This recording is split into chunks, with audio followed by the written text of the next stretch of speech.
shit. Oh yeah. Always. Always. When the rest of the world and the cities and hoods and shit start jumping on your shit, niggas gonna be like, that's our man. He from our city. Yeah. That's when way come. You know what I'm saying? I'm on my wave, on my way. I'm on my wave, on my way. I'm on my wave, on my way. Got the code to the bang, code to the save. Everything man-made, everything great. Pull up with the OG, smoking on the grave. Big chopper like I bought that shit from Kuwait. All of these rats and they live in my safe. Baby so bad, I'ma give her a taste. Already know that I had what it took, what I did, what I had to make what I made. Give it and save, I feel the rage. 40 and spray, my bro locked in the cage. Gotta get paid, I'm on my way. All of this water, bitch, I'm on my way. Got a Gucci belt with the Fendi face. Got a pretty bitch with a skinny waist. Money on my mind, money in the weight. Money in the water, money on the way. I'm on my wave, on my way. I'm on my wave, on my way. I'm on my wave, on my way. I'm on my wave, on my way. I'm on my wave, on my way. I'm on my wave, on my way. I'm on my wave, on my way. I'm on my wave, on my way.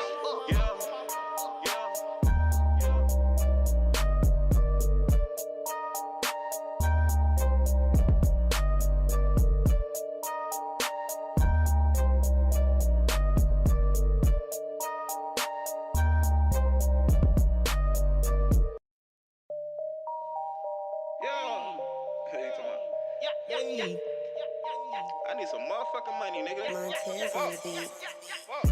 I can feel the heat from a mile away. Louis V shades but the sun rays. Spark at the ops on the front page. Rock the Gucci belt with the Fendi face.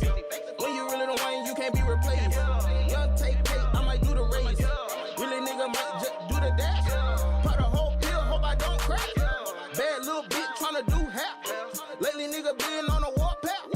Feel like pulling out that 40, put that 40 to a pussy, tell that pussy nigga hold that. It's a wave, you can surf that. Blue faces, I'ma take that. Gas bag, I'm working that. I might break a back, cause I'm serving that. Don't know where I'm at, but bitch, I got a sack. I'm the quarterback, cause I'm tossing that. And I'm flipping that. Keep my throw away when she throw it back. And then I bring it back. Then I bring it back. Then I bring it back. Hope niggas know they ain't safe. Run to the bag and for play. I put that fire on their face. I'm on my way, on my way. I'm on my wave, on my way. I'm on my wave, on my way. I'm on my wave, on my way. I'm on my wave, on my way. I'm on my wave, on my way. You would be a wave around that bitch, you feel me? Just how this shit go, bro. Your home is the last place where they gonna respect your shit. Oh yeah. Always. Always. When the rest of the world and the cities and hoods and shit start jumping on your shit, niggas gonna be like, that's our man. He from our city. Yeah. That's when way come. You know what I'm saying? I'm on my wave, on my way. I'm on my wave, on my way.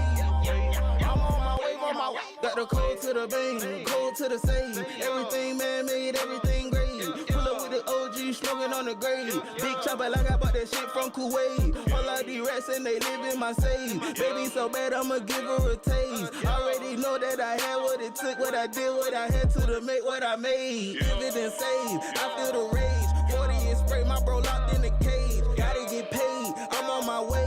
All of this water, bitch, I'm on my way. Got a Gucci belt with the Fendi face. Got a pretty bitch with a skinny waist. Money on my mind, money in the weight. Money in the water, money on the way.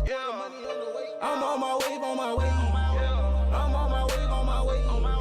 I'm on my wave, on my way. I'm on my wave, on my way. I'm on my wave, on my way. I'm on my wave, on my way. I'm on my wave, on my way.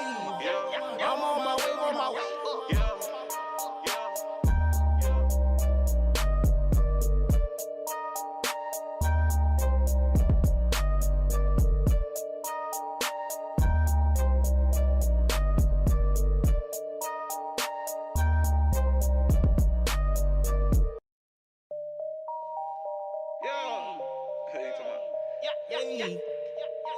I need some motherfucking money, nigga. Montez on the beat.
But I need to make sure this is the right link. So let me just turn this on so we can hear it. So I know this should work fine. Monitor. It's the link to the group.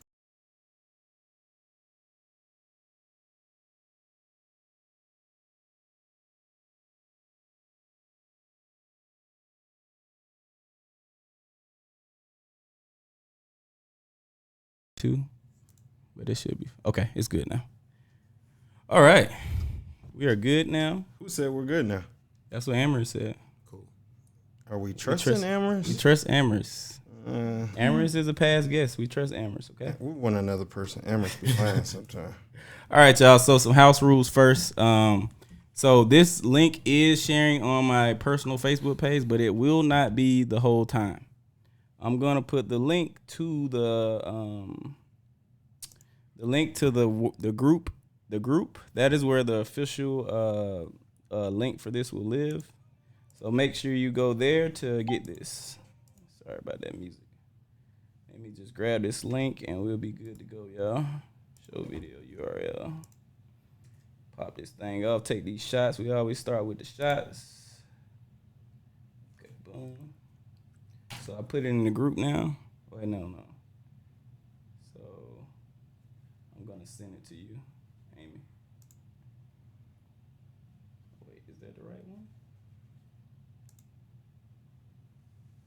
Let me go to this one. This is the right one. Show video URL.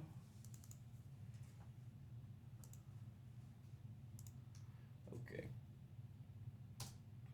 This is the right one. Pin that. Okay, so if you are on my personal Facebook, please do me a favor and go to the pin comment and join the video there. That's where the whole podcast will be shared. So make sure you go there. We'll be on here for about 20 minutes on my personal page, and then we'll switch to the Words with KB podcast group page, which we appreciate y'all joining. Y'all can see behind the scenes stuff, all kind of other shit, man. But let's get to the shots first. Hello. So we always start the podcast off with a couple of shots. Let's to a good podcast, man. To getting our expectations in Y'all don't check. tap the table. Bro, I was just asking people where that come from, where it originate from, bro. Germany. I Right, don't know, exactly. Just some traditions. It'd be like some white people making this stuff up. We gotta be careful. No, we used to smack. Oh, Jesus. Smack like, bottom this of the is bottle. Amy, was that vodka? How was that? What was that? That was my business. Oh, okay. That's a black woman answer. That's my business, my nigga. Okay. Any more questions? But It What's was up, water, y'all? Water. That's what it was. yeah, She talking about tap the table. with the I water. was still trying to move with the flow. I like it. Okay. I like it. So so welcome to another episode of Words with KB, man. We have one usual suspect here today. You know, we got some new faces here, and I'm glad to see new faces. You know what I'm saying? Nice faces. Drills ain't new. Well, I mean, He new-ish. Like we started at 7-ish, you know? we did start at 7-ish. I put that on the post. It'll be 7-ish CPT time. So that's like giving us a lot of. That gave us. That gave us about an hour. So we really early. Really. You know what I'm saying? was. But we got Basic Logic in the building.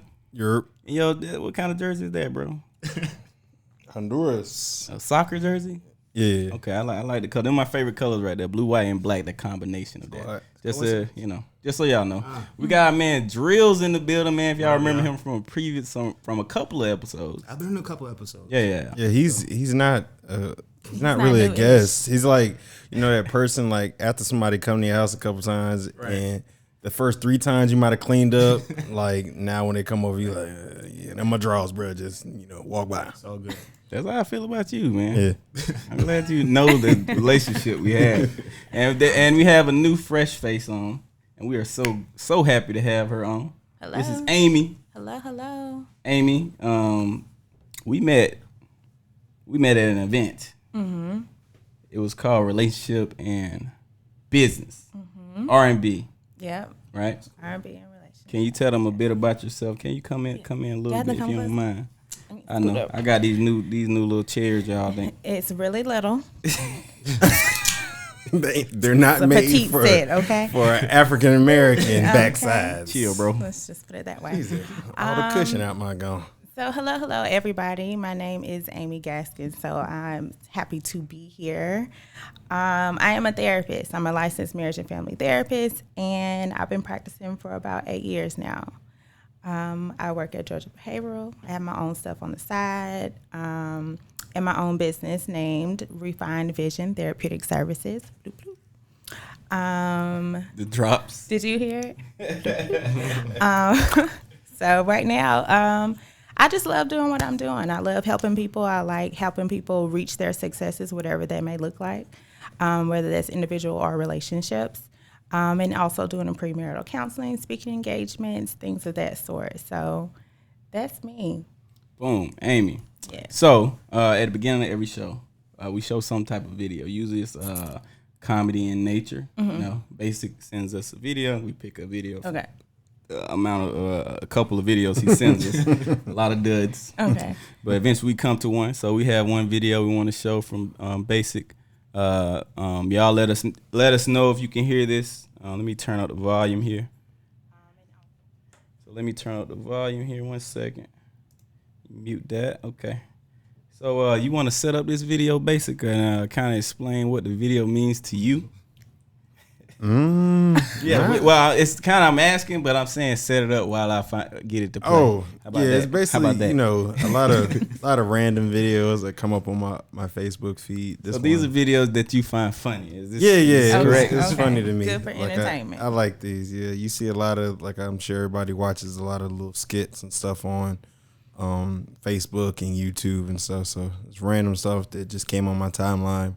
They just settle with you. Do they like mean anything? Because I look at the videos you send and I'm like, they mean something to me. Or am I reading too much into this? And I do that a lot. Not that. No, I think it's funny because I think I don't know if we showed that other video where it was kind of like that one too, when the girl kind of, where they were sitting at the table and it's kind of like the hurt boo type situation when she thought her dude You thought was he cheating. lied? We didn't show it. And I We didn't always never wanted show I to it. remember that video though. Right. Yeah. Show Got some played. bullshit. She played herself. Come on, cuz. She played herself. God damn. I was like, girl. All right, but we ready. Let's show this thing, man. See what. Yeah, we like showing things from the other perspective because dudes get that. Can you explain the other?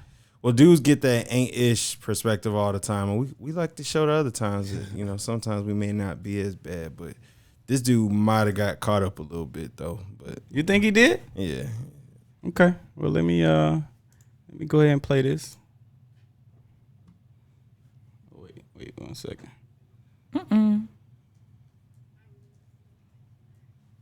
Gotta move this, y'all, so the people can see it. Wait. Transition.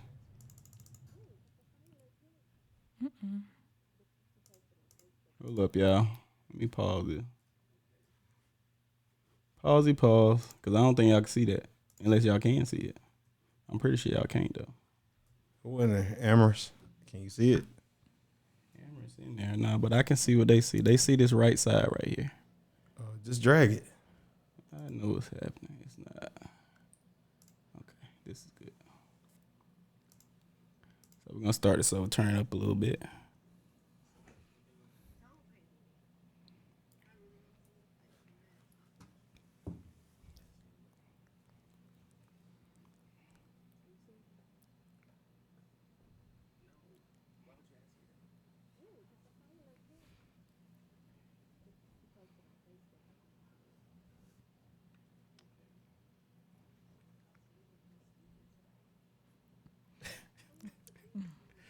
Bruh.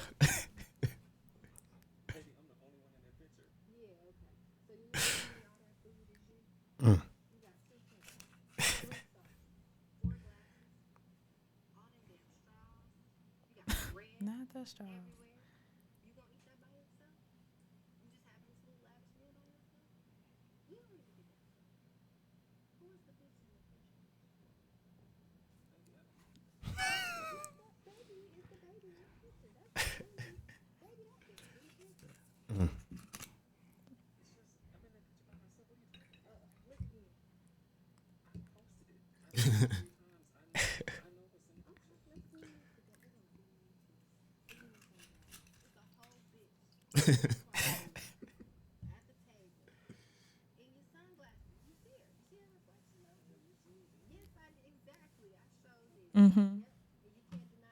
Oh, shit. What is it?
Maybe.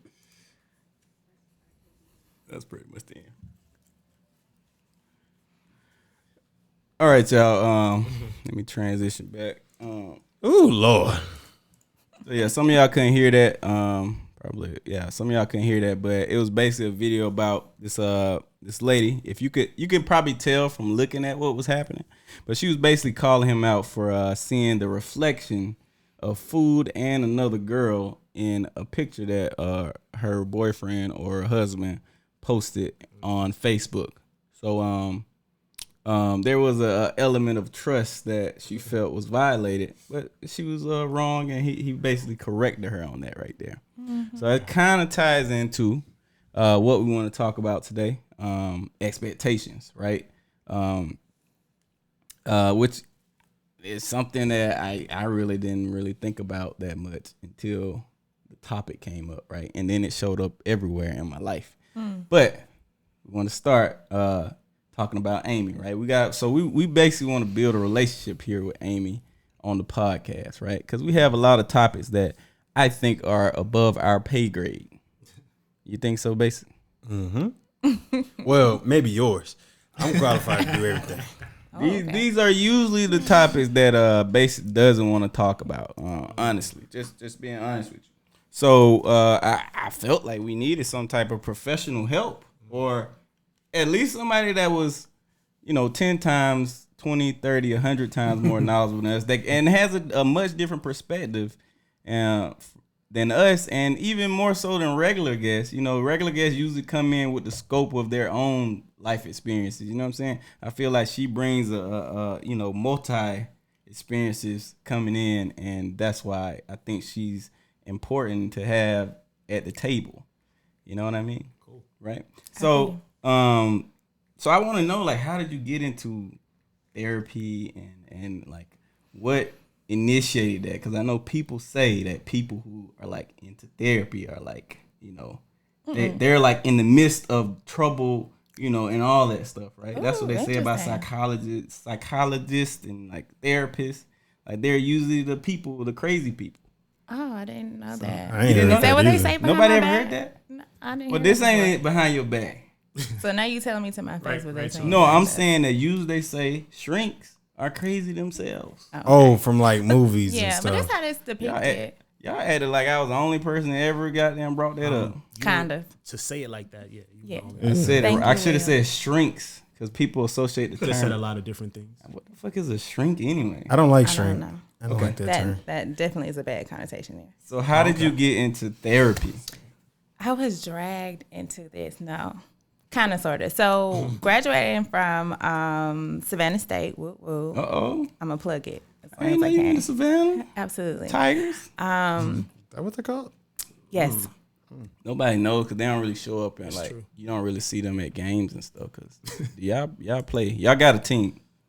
What you trying to say? What kind of team? Y'all got Football. Okay, I thought it was ping pong. I thought y'all just had ping pong. Okay. In volleyball. We had ping pong in the student center. Turn up. We had it too. Go Tigers. Okay. So, but yeah, so graduated from Savannah State, didn't know what I was going to do. Went into my master's program, master's family therapy. I went to Mercer. Family therapy. Yeah. So Savannah to Mercer. Culture differences. Yeah. Big time. So, it was kind of good because I wasn't on their campus for like an undergraduate experience. Oh, I okay. got the whole HBCU experience Right. at Savannah State. And Got what year were you at? I'm sorry. What year year? were you at Mercer? Because we was at Fort Valley. Were you? Yeah, we went to Fort Valley State. did I go? So that's why I'm just pacing together the years. 2012 Okay. and 13. I I was at Mercer. I was out. Well, Yeah. y'all went. Now we. Because then they made. Oh. Oh, We where'd you all go? went to HBCUs. I'm sorry. Okay. I went to Morehouse. Oh. Y'all went. You said we. Okay. Yeah, this is You went to Fort Valley too, right? Okay. Ian did. Okay. so that's a Morehouse. See how Morehouse come in and It's try not to just- it's not exclude. just- They He want had to have they a shine. moment. You know what I'm saying? I just Allow didn't him to want have that to- moment. I wanted her to be knowledgeable about that they were two different colleges. That's all. She didn't care. She cared. I didn't think I I did. think but- I know you didn't, but she cared a little. I care. See, Okay. All right. So I so care. Fort Valley, Savannah State, Morehouse. thank you. Shout out to Morehouse. You Shout should out have to that Morehouse. exclamation point. Right. So culture shock coming from Savannah, which is black college. Mercer is a super duper white, kind of expensive place to go. Absolutely. Right, so Not that was- kind of expensive. It is super expensive. Like, you got to eat noodles all 4 years. Hey, I ain't know how her pockets was sitting, bro. Well, she might have that it family was 2 money. years, and we'll move on from there. All right. Okay. There's 2 nothing years. wrong with a little noodle. Okay. Oh, right. Oh, wow. What flavor? Oh. I like picante and I like shrimp. What the hell is picante? It's color the is that? spicy one. What color? I thought that meant small in Spanish. No, that means hot. Picante? Yeah, it's Picante. like I might another have form said of it wrong, caliente. yeah. Picante. Yeah. What's small? Poquito. Poquito. You Poquito. fucking Spanish. Okay. Y'all got A's. Okay. I took it a Well, couple times. You know, Paso y paso. We still don't know what colors those are, but okay. it's actually white and it has an orange little strip on Yeah, it. orange. Okay, so you it's like orange. redheads. You know what it is? No, I just want to know what color. Okay, I know yeah. them by colors. Like a redhead. The shrimp is pink. I White guess with so. red head. That's what it sounds like. All right, cool. Okay. All right. Hold on, we can't just graze past that. I was How did you trying, not y'all. say chicken? Like I don't understand. I mean, chicken's a little boring sometimes when you're The wanting a little. chicken? I mean, it's good. You should have a pack of chicken with you. but they sure. have multiple chicken. They have roasted, I think. Yeah, right. They have the roasted chicken. They then do. The, They have a the creamy original chicken. one. Creamy The chicken. creamy chicken's nasty. It That always is. kind of make my Color. stomach hurt. But with Conte, I just no. like. I mean, since I'm eating noodles, why not? Why can't I make it fancy and make it shrimp? The shrimp was nasty. we talking though. about That's real not even noodles. shrimp. Nah, we talking about oodles and noodles. Noodles and noodles. Bruh, I Ramen thought noodles. the colors. Bruh, let me Colors. tell you what I thought. What other Some I noodles? thought this was a metaphor for people. Way too deep. I think we. Right. his We're cup still 30 on the minutes surface. down. Take his can away. Bruh, I thought We're this was still a on the metaphor for surface. people, and that's why I asked you, redhead. You said white Well, that's noodle why I with didn't get it. I was orange. like, I'm just gonna keep going. Yeah, you 'Cause- said a white noodle with orange. I thought you was talking about you went to Mercer and you was into redheads.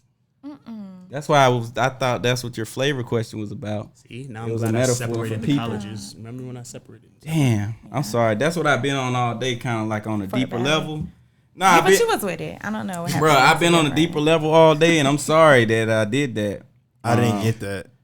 All right, You didn't so get that? now Okay. it's just KB. So and let me myself. just finish and we can move forward. How about Yes, that? please. So I went into therapy. I went in there with my best friend. Me and my best friend went into that program. We were awesome. Shout out to you, Amanda. Praise God to intimacy. And it was because of her I just kind of really got into it and honed in on what was kind of like. Oh Lord! He nervous. That's No. not gonna do it, by the way. Can we edit this out? No, we live. No. We It's live? live. Oh Lord! We live, baby. We live, Some baby. live practice. See, y'all don't get this everywhere right here. But anyway, I just kind of honed in on what was natural skills for me. And So you always felt like you were, I guess, inquisitive. I always think therapists like ask the right questions. absolutely. And so you always felt that way growing up. Yeah. I need Okay. to know. Okay. I need to know. I like to know. Don't necessarily have to do anything with the information, but I like to know. And for our people, I was very empathetic. I like hearing about people Okay. and what's going on with them. Sometimes to the point, put myself to the side, what's going on with you type of thing. Okay. But from moving from there, it was just about really focusing on relationships. My parents were one out of my friend group who still had their same parents, like my parents, Okay. biological parents, in their first marriage. That's rare. And so I love that about my family dynamics, and I just kind of wanted to bring components of that to us in our age range, to where there still can be positive, healthy relationships, Right. and I wanted to be able to promote that, add to that. And then the other component was just getting to know more about people, how they grow, how they don't grow, what affects them, Right. Why it stops them from growing, why it stops them from being healthy in relationships too. So it's kind of like my focus for just my business in general is being able to help a person become whole, peaceful inward, and it comes outward, and then that shows up in the relationships that they have. Whole. That's that word stood out to me in that sentence. For people to be whole. I don't think a lot of people. Well, can you define whole for the everyone in the room? Yeah. Whole to me is someone who has a healthy mental state, someone who has a healthy biologically, as in like their health. Someone who is really aware. Oh, that ain't. Take a shot to my way. No, I'm joking. For you, bro.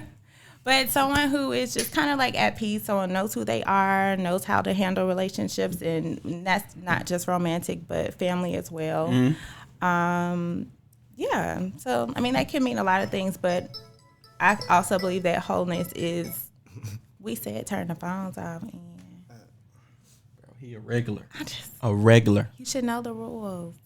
No, but I also believe that my definition of whole does not equal the definition of my client. So that also is a component of them. So for me, it's just the basics: your health, your mental state, and your environment. All right, but you still need to define, I guess, a deeper meaning of whole for yourself and your clients, right? Mm-hmm. Okay, I like that. So I just want everybody to know what whole meant, right?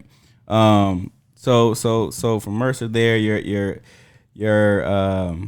wanted to know why, and I heard why a lot in your responses, right? Mm-hmm. Why this? Why do you feel like this? And you know, trying to help people, which I think that's like important, right? And I don't think a lot of people grow up with that mindset. So it takes a particular person to go into therapy to just want to help people. You know what I'm saying? And I guess so it's not for everybody. Cool. Hell no. And every client isn't for that therapist, and that therapist for that client, right? And we got some future episodes going over, like, at one episode we're gonna kind of touch on, like, I guess how to choose a therapist, right? Because we're gonna have so me and Basic are. Have you contacted your HR department? Watch this. Been hitting them up for weeks. Watch this. Come on, Ian. I'm rooting for Couple you. weeks I've been hitting you up, bro. Every morning, bro. Just make it up. Hey, hit your HR up, bro. Ask them about your EAP benefits, bro. Yep, we did that. Yeah. Bro. Anyway, so I'm asking him. So we're actually gonna go through the process because me and him had never been to a therapist. Have you been to a therapist, Drill? Nah. This might be something you want to participate in too, man. You want me to go to therapy? So we basically want people who haven't been to try it out, right? You know what I'm saying? If nothing comes out of it, nothing comes out of it. But if it does, why not? You know what I mean? So that's what we want to, especially black men, you know what I'm saying? Because I feel like we're so bottled up into, you know, we bottle up our emotions till they don't even exist anymore. You know what I'm saying? So especially the deeper ones. So I want us to go to a therapist and try to talk about, because we all got trauma, but we don't talk about it. So I want us, so we're going to do a basic that, you know this, right, Basic? This is what I'm trying to do, right? That I want us to go through the whole process of choosing a counselor, right? So how do we choose the right counselor from looking online? Because a lot of times we're not going to be able to see that person and like know their history, right? So that's why I'm not trying to coach you too much. I want you to do it naturally, and I want to record how that process looks for you, how that process looks for me, you know, and anybody else that wants to participate, because that's gonna, you know, speak to someone who's watching at home, and maybe they'll say, "Hey, man, I got some free sessions." So you're why trying not? to get rid of the stigma of going to therapy? I'm trying to, erase the fear that men have around vulnerability. I think that's mostly of what the main issue is. They don't want to be vulnerable. In the therapy, it's not gonna work unless you're like sharing information that's like. I don't even think it's a male thing. I think it's like a black people thing. I think we've always just been taught that therapy was for other races. Or therapist is for the weak, or something's wrong with you. Yeah, there's a lot of stigma that is attached to it, but you're right, it's not just gender bound. But if you break it down into our culture, I will see more African American females in my office than I do the African American males. Right.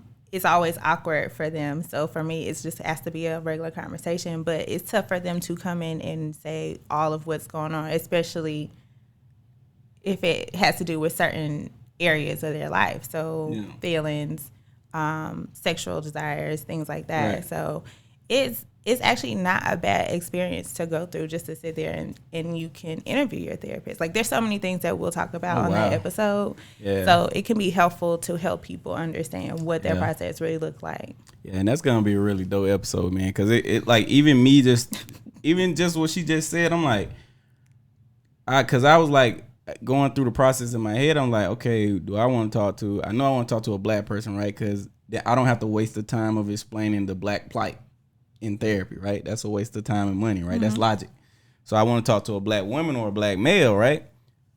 Do I want to talk to a black man and like hope that he kind of understands like where I am in my black maleness? You know what I'm saying? Because I'm like in a space where like I want to express my emotions and I want to be open with my emotions.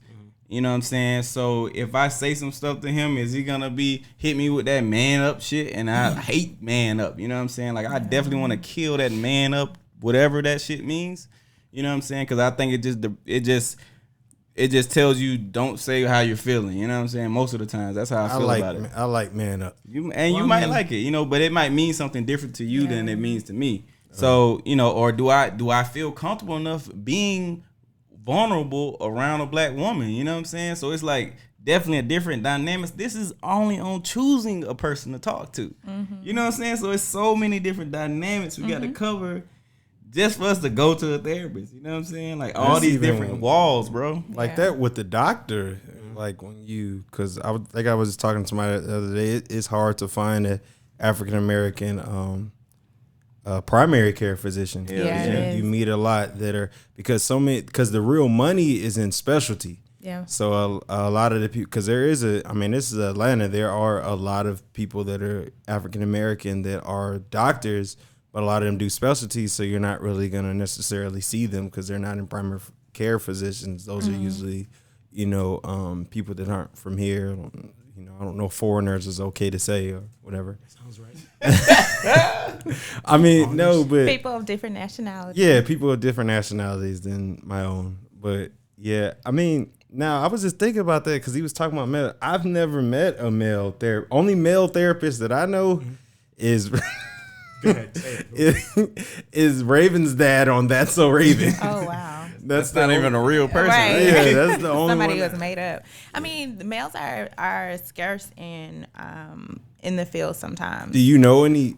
Yeah, because if they're anywhere, they're gonna be in Atlanta. I do know male therapists. I have to in order You know to refer. one? No, I know. Two. Still Don't think that hard. You know it's two. I have to think that hard. Right now, off the top of my head, I have 3 in my head. But I know there's more because I go to organizations and conferences and they're there. It's just where now when we talk about African American males, that's a little bit, when we hold it in there as therapists, that's a little bit more difficult. That's what I was talking about. That's what you was talking about. Okay, yeah. Yeah. So how many you got on your Hold list on. now? What was the 3 that you were talking about? You were talking about He was females? Caucasian. Oh no. I thought you was We ain't talking about that. males in general. Oh, so only three males in general? That out came off the top of my head. What Let about me speak African- to what you were saying. Okay. So African American therapist. Yeah. It's one mixed guy. 3. He definitely did. No, hold up. Off the top of my head. So you got 3 black males. Hold up. That I will refer out to. Okay, I Yeah. got you. So There's probably more. I just haven't laid You know it eyes ain't or touched more. bases with them. But it is scarce. There's a lot. I don't know who I would want to talk, and Drills would definitely hear from you next. But I don't know who I would want to talk to. I don't know whether I would. I mean, to be totally honest, I wouldn't feel comfortable with either one, but I probably would be comfortable more with the female just because of maybe just growing up with a single mom. exactly. Yeah. Because with a dude, I know. I mean, our therapist, like, we kind of talk with our homeboys a little bit like that a lot of times with relationships. Bad and things. idea most of the time. Yeah, because they usually give you boo-boo advice. Yeah. Like, Bruh, just get I give over good it, advice bruh. though. Okay. So you're the exclusion. No, I'm the what good exclusion of advice all you this- give? Listen, I'm excluding all this male bullshit. I'm Oh, like the wow. golden light for men. Okay. That's how I look at Duly my. noted. That's how I look at myself. You ain't got no poo soundbite. Come on, we there? got Right. sound bites now, y'all. No, that one. where's That's what I We need. don't need that one. Where's the boo-boo one? It's like a room full of white people. Like, No, where's the toilet one? That's what you need to press. That's No, what needed no, to no. happen just then. No, Nah, that was the one. That was the one No. you're thinking about. no. Where's the toilet? Can I get a don't toilet have a flushing? toilet? He don't have no toilet flush. I need a toilet flush for that. What you just said. Yeah, there you go. Where's the car damn. crash? That was it. I don't got the crash. Oh on this. man, All right, we got sound bites now, y'all. So we upgrading, okay? barely. Just want to let y'all know.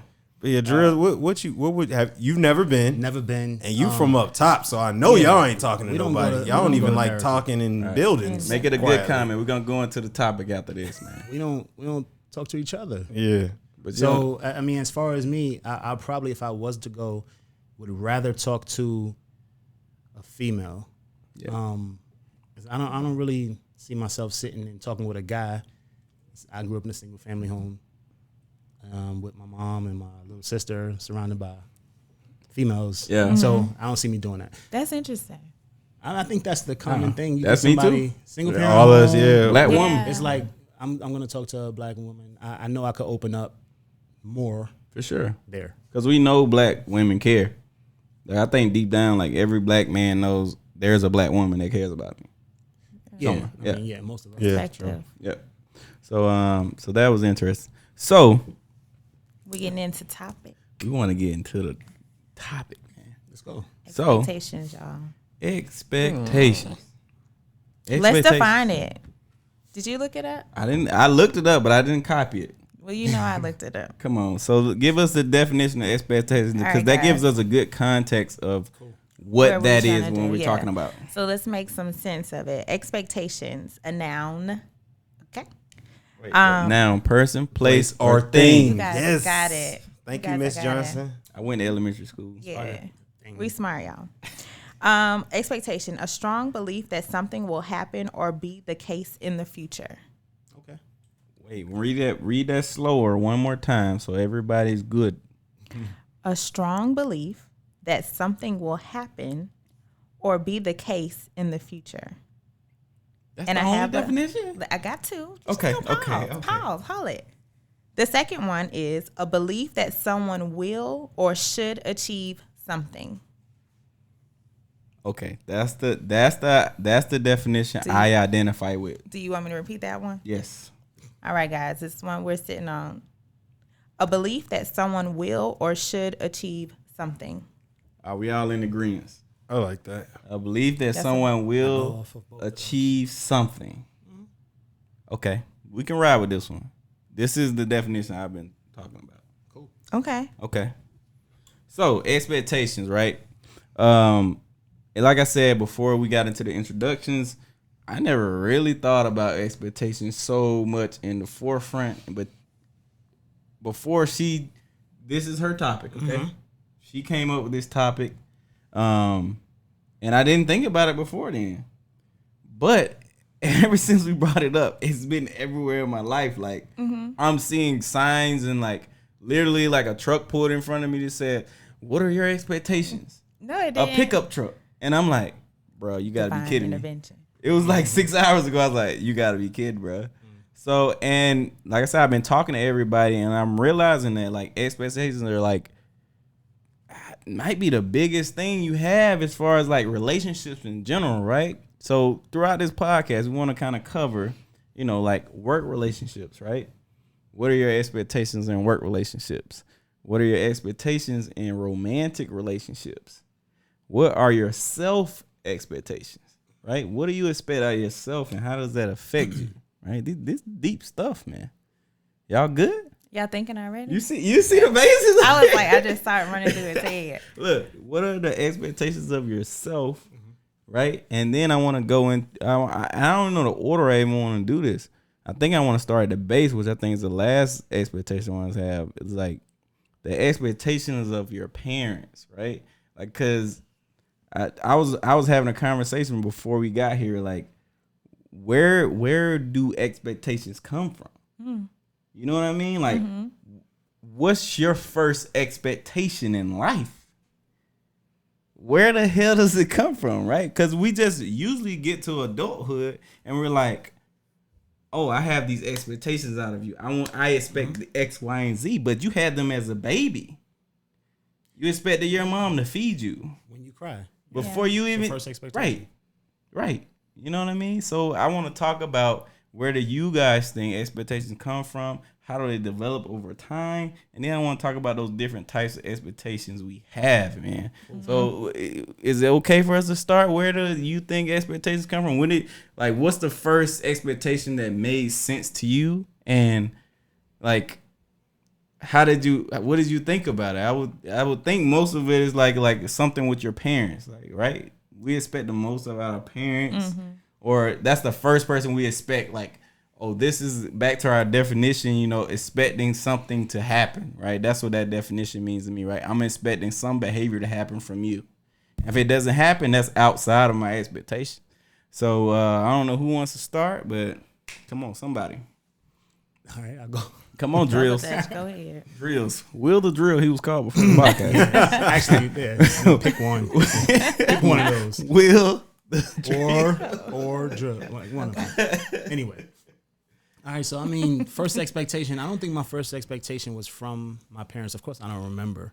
Sure. But the first expectation I remember from myself was to do well enough in school to leave to go to college. Like, I didn't want to be stuck in New York City. So my first expectation was to do good enough to get your ass out of here. Yeah. When you 17, 18 and graduate. From That the was rats. that was my first. Okay. That was my first expectation. Okay. So that's the first one that The you first one formed that I in your remember. head. Yeah, Like, That I for remember. yourself. That I remember. Okay. Okay. So That makes sense. yeah. What about you, Base? I mean, I don't want to piggyback, but I was just thinking, I was just like, it's like the normal stuff. Like you expect your mom to keep the lights on and get you food, just simple stuff like that. And also, it was an expectation, supposed to have all A's or B's, no C's was allowed in the house. So grades. Yeah. And you expected if you brought a C in the house, you was going to see that belt. So shout out my Dukes. So expectation had like physical results, ramifications. It did. Yeah. That's how you make sure it happened. Big. Their way of making sure it happened. I think for me, and when you touched on your parents, I feel like your parents do set a certain, and I would say your parents or whoever is your guardian at the time, because we all don't have traditional homes. Right. But to say whoever that adult was that made an expectation, now whether that expectation was a positive or a negative, we don't know. But I feel like it starts at your home. Most things start at the house where you were born and where you're raised. So What's the first one you remember? for me, let's see. Of my parents, for me. Yeah. Okay. Well, your first expectation you remember. I don't know if it's from your parents, but your first expectation that I you think remember. the one that hones in, and I won't say the first expectation that I remember, the one that sets closer in my mind that has been drilled into the kids was not having a kid before 16. Okay. That's an interesting one. Right. Just 16? Yeah, Because because you probably knew. within our generation, my family's generation, it was having kids before 18. The males, more or less, having kids before that, and then my sister as well. And so it was just something that our parents wanted to break a generational curse for, in which we have already with me, my brother, and my little brother. But not to have kids before that age because it's hard. I guess they didn't want that struggle for us. So that is the one that in my mind right now pops out as an expectation from my parents. Right. And right now we're going through the first expectation that you remembered or the one that was most important to you early on in your life. I think my first, I guess this would definitely be insignificant, but my first thought that I think about was like picking me up from school. Because I used to, I'm sure it's like more, right? You can go into like A whole bunch of them. yeah, like feeding you and like how like the same basic necessities you talked about, right? But it was like I remember like I used to get in these after school programs, right? Because I like hated growing up in a small town, Georgia. I hated that. Right? Where are you from? I'm from South Georgia. It's a small town called Morven, Georgia. Population 600 plus, maybe. 600 where? Depending on how good the year is. Right? 6. Right. Okay. So pretty much nothing's like a farming town, right? People who got money got farms. I grew up on myself. Like people call it a farm, but I never considered it a farm. We had pigs, chickens. We grew our What own. makes that not a farm? It's not a farm compared to like all of the other Oh, people what the hell had, is like, that? I'm sorry to interrupt. What's 30 that long acres. ass damn comment? We're gonna read it from Tania. I'm sorry. Tania Jesus. had some great. Oh, yeah, that's- So that's Tania their had some first great comments, right?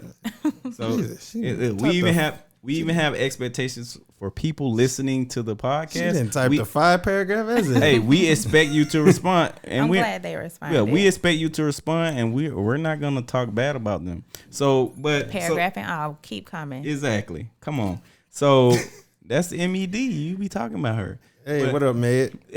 So anyway, my first expectation, I used to participate in these after school programs, and I would always be the last person for somebody to pick me up because my parents just would never like commit to picking me up. And I still want to do my after school programs, and it was just sometimes random people. Like my dad would send random women up there to pick me up sometimes. and I had no idea who they were. It was just like women he was dealing with, or women. Like he was a hairdresser. It was like a woman who like just finished their hair. Like, hey, go pick up my son, bring him back. And right, Okay. so that was like my Using first the village. Right, my first expectation was like, That's what. damn. I didn't even think about it until like, I guess it happened the first time where it's like, the teacher coming out, is your parent coming? I'm like, yeah, they said it 2 hours ago, but I'm still here. You know what I'm saying? And then I didn't never feel bad until like I was the last motherfucker there, and I'm like, man, I don't like this feeling. Yeah. So I think. So then, was that also your first experience of an expectation not being met and being disappointed by that? Yeah, so that's what I was thinking. Like, so an expectation is associated with a feeling or a need. It's one of these, right? It's a feeling or a need. I separate those. Why not a want? Okay, a want. I'll group my feeling into a want. And a want or a need, right? I need, I say, house over your head, the necessities, right? And a want, it's really a want for me to get picked up, right? They don't have to do that. You know what I'm saying? They should. So, I mean, they should, but that's based off of what you think about expectations, How right? old were you? How old are you? It's middle school, so 6th, 7th grade. That's supposed to. Yeah. Why do you have a bus? No, after school programs, ain't no bus for you. Oh, well. It's on you. Walk it. I mean, Morven's only so big. I'm in the next week. Okay, so Morven is small. 600. Take the train. My man, he knows. So it's Morven, right? So you go to another city to go to middle school and high school. Okay. So you talking about walking another city. You talking about 5 hours of walking. You'll be okay. Forrest Gumping that. Yes. Home. Yeah. Right. So that was my first expectation of my parents picking me up. So I want to read this comment Amie D had in here. She says I had a major issue with my father for years because I expected him to be as involved as my mother was, despite divorce. I was 30 once I realized that he doesn't have to meet my expectations. We've been better ever since. Damn. This is a situation of expectations affecting you your whole life. Yep. She said she was 30 before she figured out that I shouldn't expect so much out of him, right? Because it creates a false pressure that you might not need to have, but sometimes that pressure is real, right? No, go ahead. I think sometimes we have expectations, and people have a choice to either live up to that expectation or not. And when you read what she said, I can tell that she was able to separate, and correct me if I'm wrong, but I'm assuming that at a certain point you had to realize and become more aware of whether or not he could choose to do that, and if he had to do that for her. Hold on now. Did he have to do that for her? Hold on. Who is he and who is her now? Dad. The dad. Okay. Did he have to show up for her? He Oh, could have if he wanted to. Yeah, and had the desire to, but it's sometimes we don't have as much control as we want to over the expectation being met by another person. Because we can't control external things so much, right? We can't. Not as much as we hope and think we do. Yeah. That's where we struggle at sometimes. And also with relationships, like when you're saying that there, I think that's a problem as well, because a lot of times I know, especially with the male and female relationship, like as far as even relationships, a lot of times we're not told what their expectation is. And a lot of times people assume like, hey, this is what I'm used to. I expect for you to take care of this or do this for me. And then you're upset because your expectations aren't met, but you've never told that person what your expectations are. It's like, well, you should just know. And it's like, yes. So when we were talking about basic, when we were talking about expectations, I thought about 3 different ones. I feel like we have common expectations.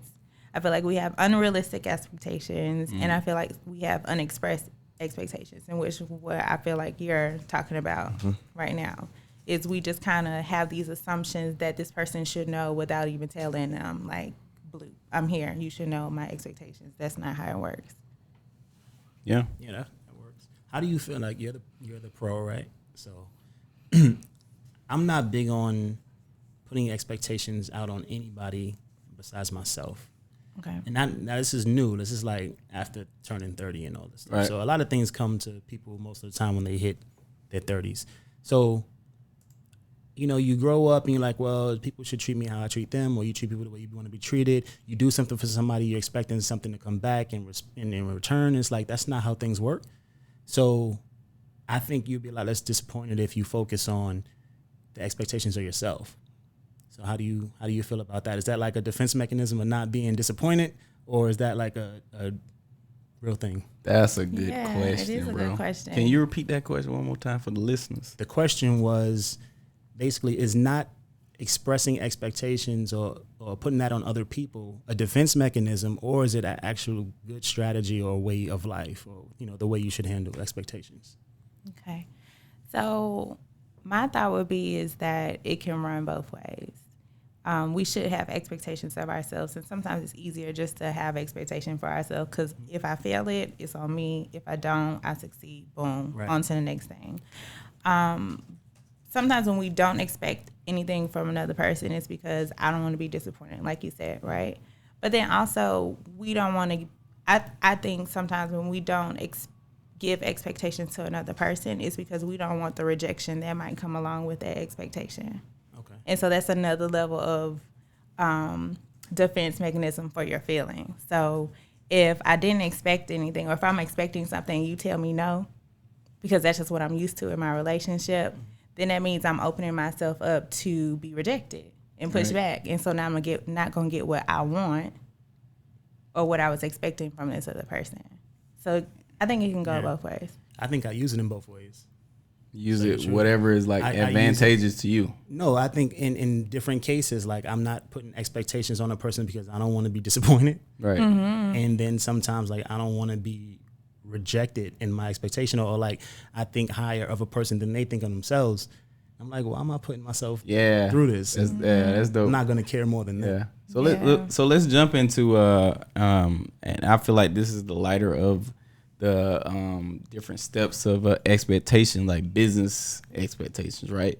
Those are usually more clear cut, right? You know, if I got a plumber coming over, I expect the plumber to do unclog or undo, but I want to work with pipes and do your thing, guy. Right. And then once you leave, I want it to be fixed, right? This is like a basic, simple business expectation, right? Yes. So like, what happens when businesses don't meet your expectations, right? Are your expectations out of whack for that business? Or like, how should we like level set our expectations when it comes to businesses? I just want to hear y'all general thoughts about expectations with business. Some people are like super loose with business. Like, I understand you're a person, so people make mistakes, and I ordered tacos, but you gave me a burrito, and that could happen. So what do you think about? Now that's a good. Bring out that burrito. The mayo. That's a good thing, because with me, I'm in like customer service sales, so that's my profession. So I grade people on that. Like, when I walk into your business, I expect you to greet me, because that's what I would do if somebody walked into my establishment or my place of business. I'm gonna greet you. I'm gonna ask you, hey, how are you doing? How may I help you? So if I walk in somewhere and they don't greet me, I don't care where it is, from Chick-fil-A to a thrift store, I'm gonna leave out. Chick-fil-A gonna greet you. For sure. And some of them, I think we hype Chick-fil-A a little bit too much. I haven't been in a bad one. Go to Buford Highway. Forget y'all if y'all listen. Buford Highway, they're horrible. And what is that? I think that's Chamblee. Oh, the man. one off. Yeah, they're horrible. And Y'all it's about to sad get to say free is Chick-fil-A cards. Yeah, L to KB. Because they own it. I'm talking about, and I've had multiple people went in there that, I like, just quick example, just going in there. Hey, on my first day at work, I was getting my my manager at the time some coffee. I don't really drink coffee. He wanted his coffee a certain way. I was like, hey, when I came in there, hey, is this coffee? Is it flavored? Or it was some type of flavor, something you wanted extra in there. Yeah, it's good. Brought it back. Manager told me, hey, man, this one ain't got the flavor in it. I'm mad because I'm like, hey, I went to Chick-fil-A. I asked them, but then when I go back and tell them they did it wrong, they're like, oh, okay. We didn't do it wrong. And unfortunately, and not to get too much off subject, but I don't know if you guys do as well, but I expect kind of more for especially people that look like me. Like I expect you to kind of already know not necessarily know what I want, but you know, to go a little bit above and beyond. Cause like if I go to a black owned business or, you know, somebody that looks like me, I expect you to treat me a little bit better. That's why I'm coming to you. Cause I want to patronize you. I may give you a bigger tip or whatever. I may refer you to somebody else. I expect you to do a little bit more. And when they let you down, a lot of times I feel like when you're going somewhere where it's a lot of people work like you, sometimes your expectations are really low. So, like, so you're basically saying that there is a race aspect for you, as far as your expectations. You going in, there's a black person serving you, you expect a little more service. So it's above your baseline of expectations. Is that what you're saying? I expect it, but sometimes like the worst customer service that I've received has been from people who look like me. So you're saying both. You expect more. Or you expect less depending on the to be told. I would want. Well, the thing is, I would want them to do better, but what I expect is like I may be kind of janky. I may have to kind of. So you give the business a range. You have a low expectation, like this is as low as it's gonna get, and you have a high expectation as well. Yeah, but I'm one of those people. If I go in somewhere and I'm not treated fair, I don't care. You may not miss my little $10 or whatever I was gonna pay, but you're not gonna get it. Perfect example is with me. I was I'm getting married, of course. If anybody didn't know, next month. I was looking. A round of applause. Yeah.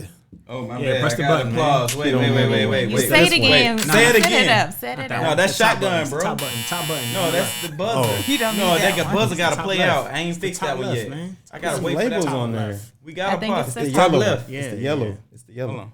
It's the yellow. Oh, No, say it again, and then I'm gonna hit it right when you say it. Yeah, We're gonna get them together. We're not live. Hey, we live. when you Yeah, getting say married? it again. When you getting married? I'm getting married next month. God damn. It's a little early, bro. Yeah, I still gotta get used to You it. gotta get rid of this live thing. Victory. Trash. Congratulations. to you. Thank you. Hey, that Garetta.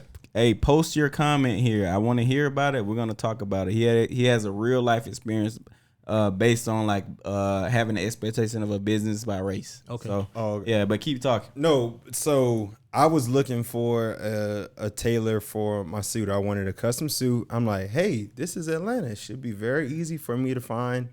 People get married every month. For me to find a African American or a tailor that looks like me. But it was hard because there's nowhere to go. There's no app, no Facebook or anything, no Google for me just to find. And when you Google stuff like that, sometimes stuff comes, but a lot of times it's like it's not what you need. So I was able to go on Instagram, put in a couple hashtags. I found a couple people, sent them some messages.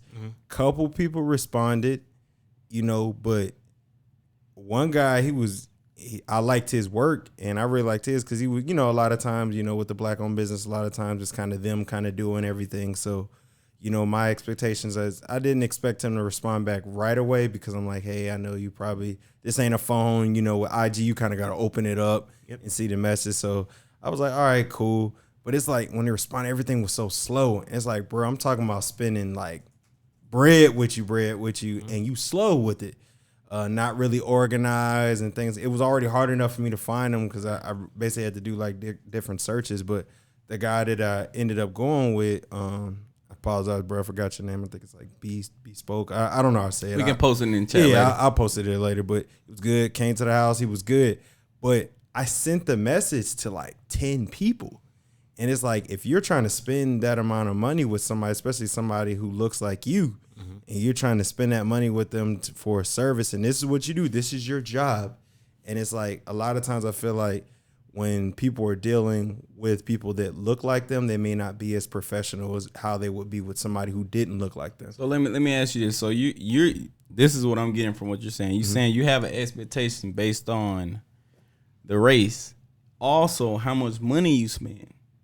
Because you kind of brought up a point about you spending money at that, right? So when you said that I didn't be like, okay, there's an amount of money you spend where the expectation increases a little bit more because I'm paying I'm willing to pay that'll- this amount of money. So it depends on the money amount too. That's that way regardless of race. Like if I'm paying an amount for a service, I expect for the service to be top notch.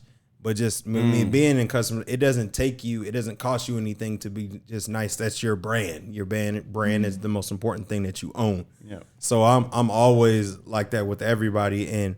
But I was really disappointed in how many people I hit up who were supposed to be professionals, and people either didn't respond or never really said anything. And I was like, this is kind of the bad connotation. And I think, Kelvin, you could kind of add on to that. The reason why sometimes people don't want to work with people who look like them, and a lot of times it's us. Why'd you say my name? I mean, because you look. Why'd you say my name? Watch this. This is what they think of me. What's the story? Kelvin, This is what they think of me. Kelvin don't like dealing with black-owned business a lot of time. Oh, okay. I mean, This is what you think of me. tell me if I'm wrong. I'll let you get your rebuttal.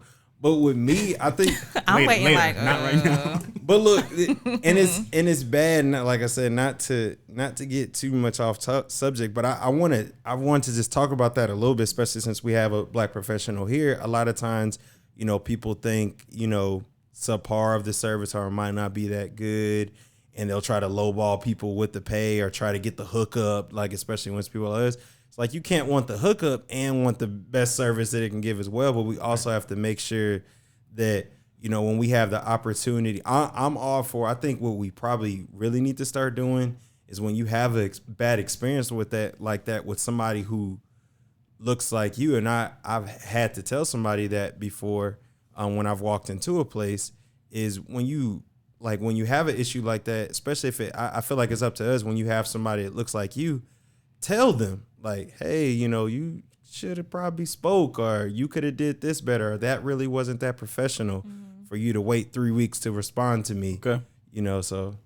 I hop off my little high horse, but that's just He me. was on it. Yeah. He was on it. I said, all right, I want to let you cook, but I was like, okay. I'm very passionate about He customer is. service. Yeah, so, he is about that I customer see. service now. That shows. So can y'all talk to me about how do y'all feel about expectation with business? Like you touched on a little bit as far as like, I'm assuming you were talking about business partners because you made a comment about expecting the best out of them, and they don't even expect it out of themselves. So why put that pressure on yourself? So can you talk to me about like how you, especially in the music business, and you made a comment before about working with people and whatever. Like how does this expectation work there? Yeah, well, you shouldn't have any. Like that's what I'm. That's my way of life when it comes to business and in music. Is like you don't know who really wants to do it, and sometimes the person who really wants to do it doesn't have the talent to do it. The people who have the talent to do it don't really want to do it. You know what I mean? It's like a cycle. That's what I'm saying. You don't really know what you're gonna get. So yes, I hear somebody and I say that person's really talented. I need to work with them. I'm going to send them some stuff. I send them some tracks and I'm like, just pick one and then we could work on it. Yeah. And then no expectations. There's nothing. So, okay. So I'd rather not have those. Right. But going back to former life, consulting life, that kind of business, and you can speak to this too. The expectation is strictly professional. It's like, there's not a lot of friendships there. None at all. Not a lot of friendships at all. I say that. But, it's like, hey, what are we doing? What are we working on? That's the goal. And that's the goal every day. We talk about it every morning. Talk about it right before we leave. It's like that's the goal. So there's no expectation other than getting done what is supposed to be done. So doing your work and getting it done don't matter how. Don't matter how or how long. Like we know when we want it to be done, but that doesn't occur. So it's about who's going to get it done, who's going to get credit for it being done, and who's actually doing it. Credit, yeah, that's important. Expectation of credit can get you in trouble. Who meets the expectation? That's a big one, right? Not a lot of people meet the expectation, but two developers could carry an entire project. Yeah, but that's going to go across all the different relationships we're going to talk about today. Who meets the expectations? Because that's super important, right? Yeah, and I think, again, it falls on, okay, well, you can set your own expectations and meet them. If you give somebody else expectations, it could be the VP or it can be, the young, developer or young BA that you're trying to get to a certain level.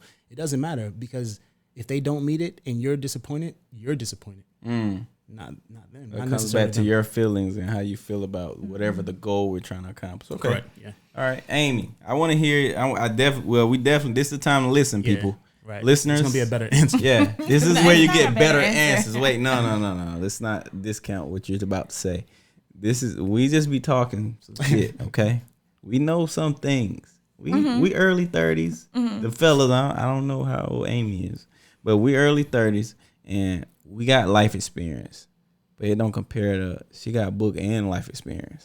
So this is a time to listen, you know what I'm saying? Tanisha, we're going to get into that comments right after this, right? Because anytime I see 3 lines, I'm like, that's a real shit. So, Amie, so talk to me about businesses, like your expectations. We're talking about expectations when it comes to businesses right now. So this is the start of the expectation conversation, you know, because usually it's clear cut, usually when it comes to business. But now we saw what Basic said, there's a race element there and an amount of spend limit there to hit his expectations. Drills here, Will the Drill, who he doesn't Sorry, Will. he likes to keep expectations low so he doesn't end up in disappointment. And we're about to hear Amy's answer here. Oh, before Sure. Amie, before you add on there, because Back on the soapbox, okay? no, I mean, this is geared to can you also talk about, because like I said, you're in therapy, and talk about the expectations, because like I said, you have a business, expectations that people will put on you. I'm sure people come to see you and yeah. fix me. Oh my gosh, therapists do not fix anybody. So, okay, so hold on. So wait. So you Don't want tell her? them that. So You you lose a lot of business. So okay, so We can't fix. We can help you. See, when people, let me set this up for people. So Okay. I want to hear your answer as far as your expectations of other. No, this is a good transition. I'm glad you brought this up. Yeah. So I want to hear your point of view from your expectations from other businesses, whatever business relationship you want to describe, and then I want to hear about how he's saying the expectation that people want of you, as far as in the therapy. Like, I want you to fix me. When I leave, I'm paying my company's paying whatever. I want to be fixed by these 5 sessions. Fuck all that bullshit. Fix me. You want me to start with the first one? I want you to So start my with your expectations of other businesses, I do have expectations of other businesses, and that's because I do want great customer service. And if I don't have those expectations, I'm just going to deal with whatever if I don't have them.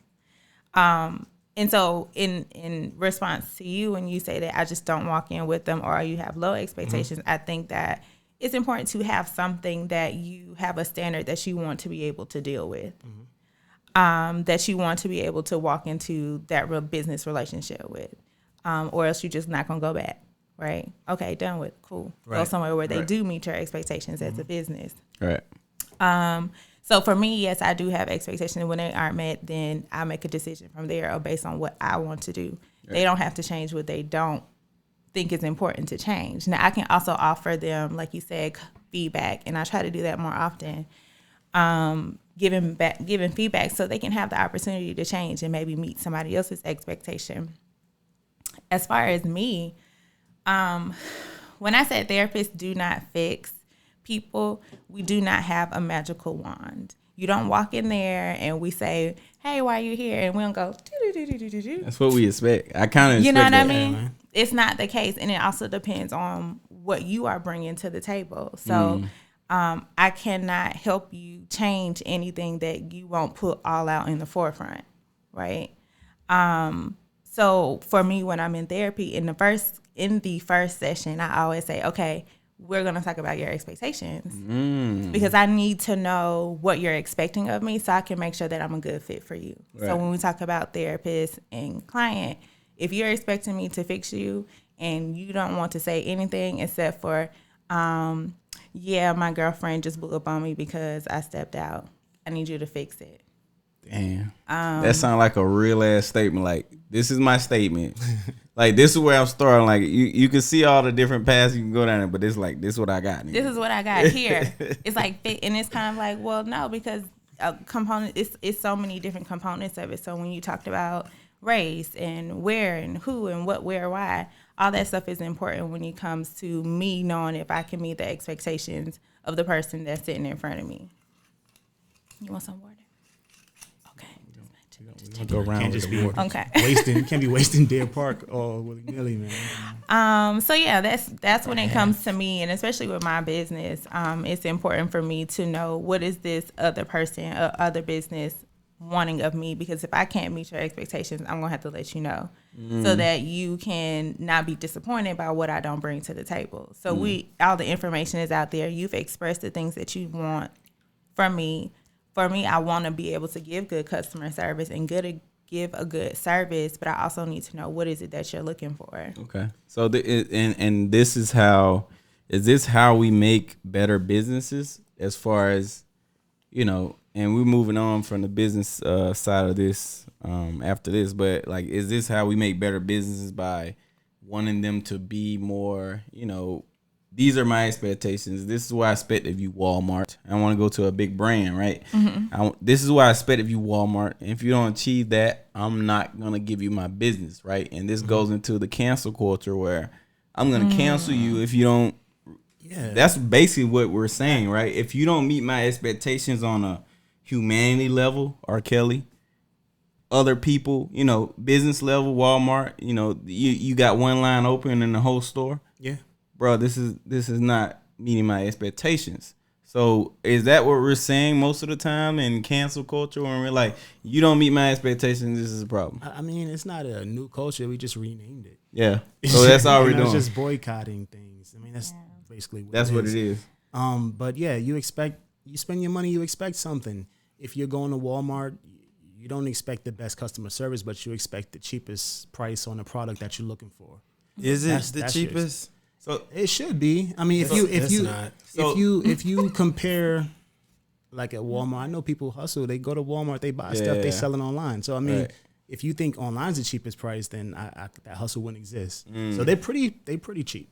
I don't think it is, and I like that example that you give, because I feel like now is, you know, the boycotting or cancel. We're canceling people. I feel like a lot of times it happens with, and not saying it shouldn't. Like we doing it as a culture with people that look like us. We're quick to cancel them out, but not with others who continue to treat us wrong. We could continue to support the nail salon that when you come in, they don't even speak to you, and they got posters of people that look to you on the wall all the time, and they won't even talk to you or hire anybody in the store that looks like you, but you still go there and spend your money there all the time.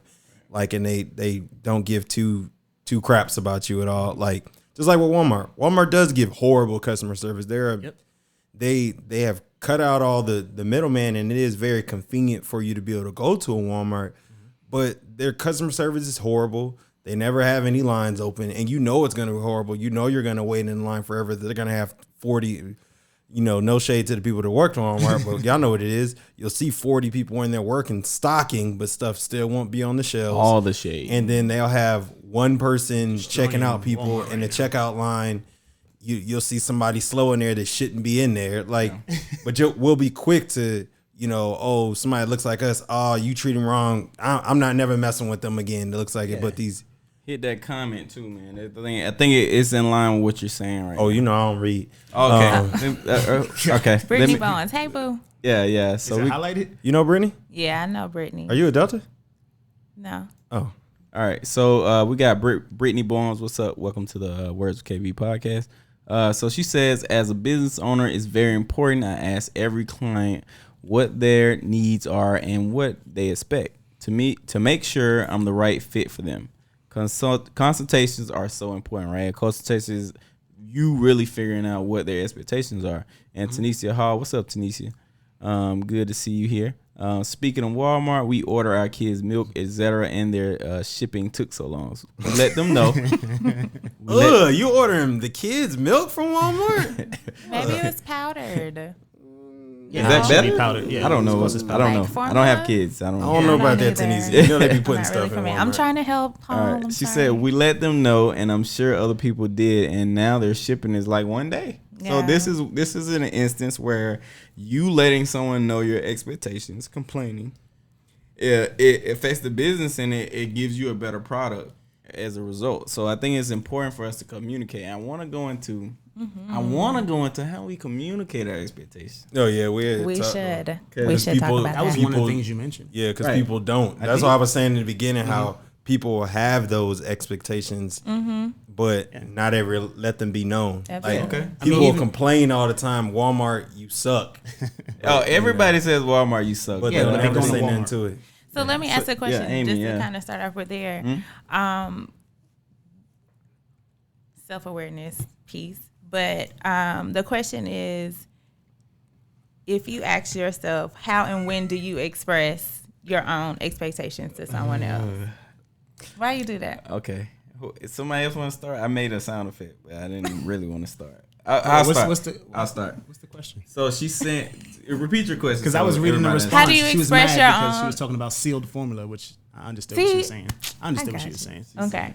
My question is, how do you express your own expectations to someone? Okay, let me start because I didn't even answer the previous question, which is fine. But so, how do I express my?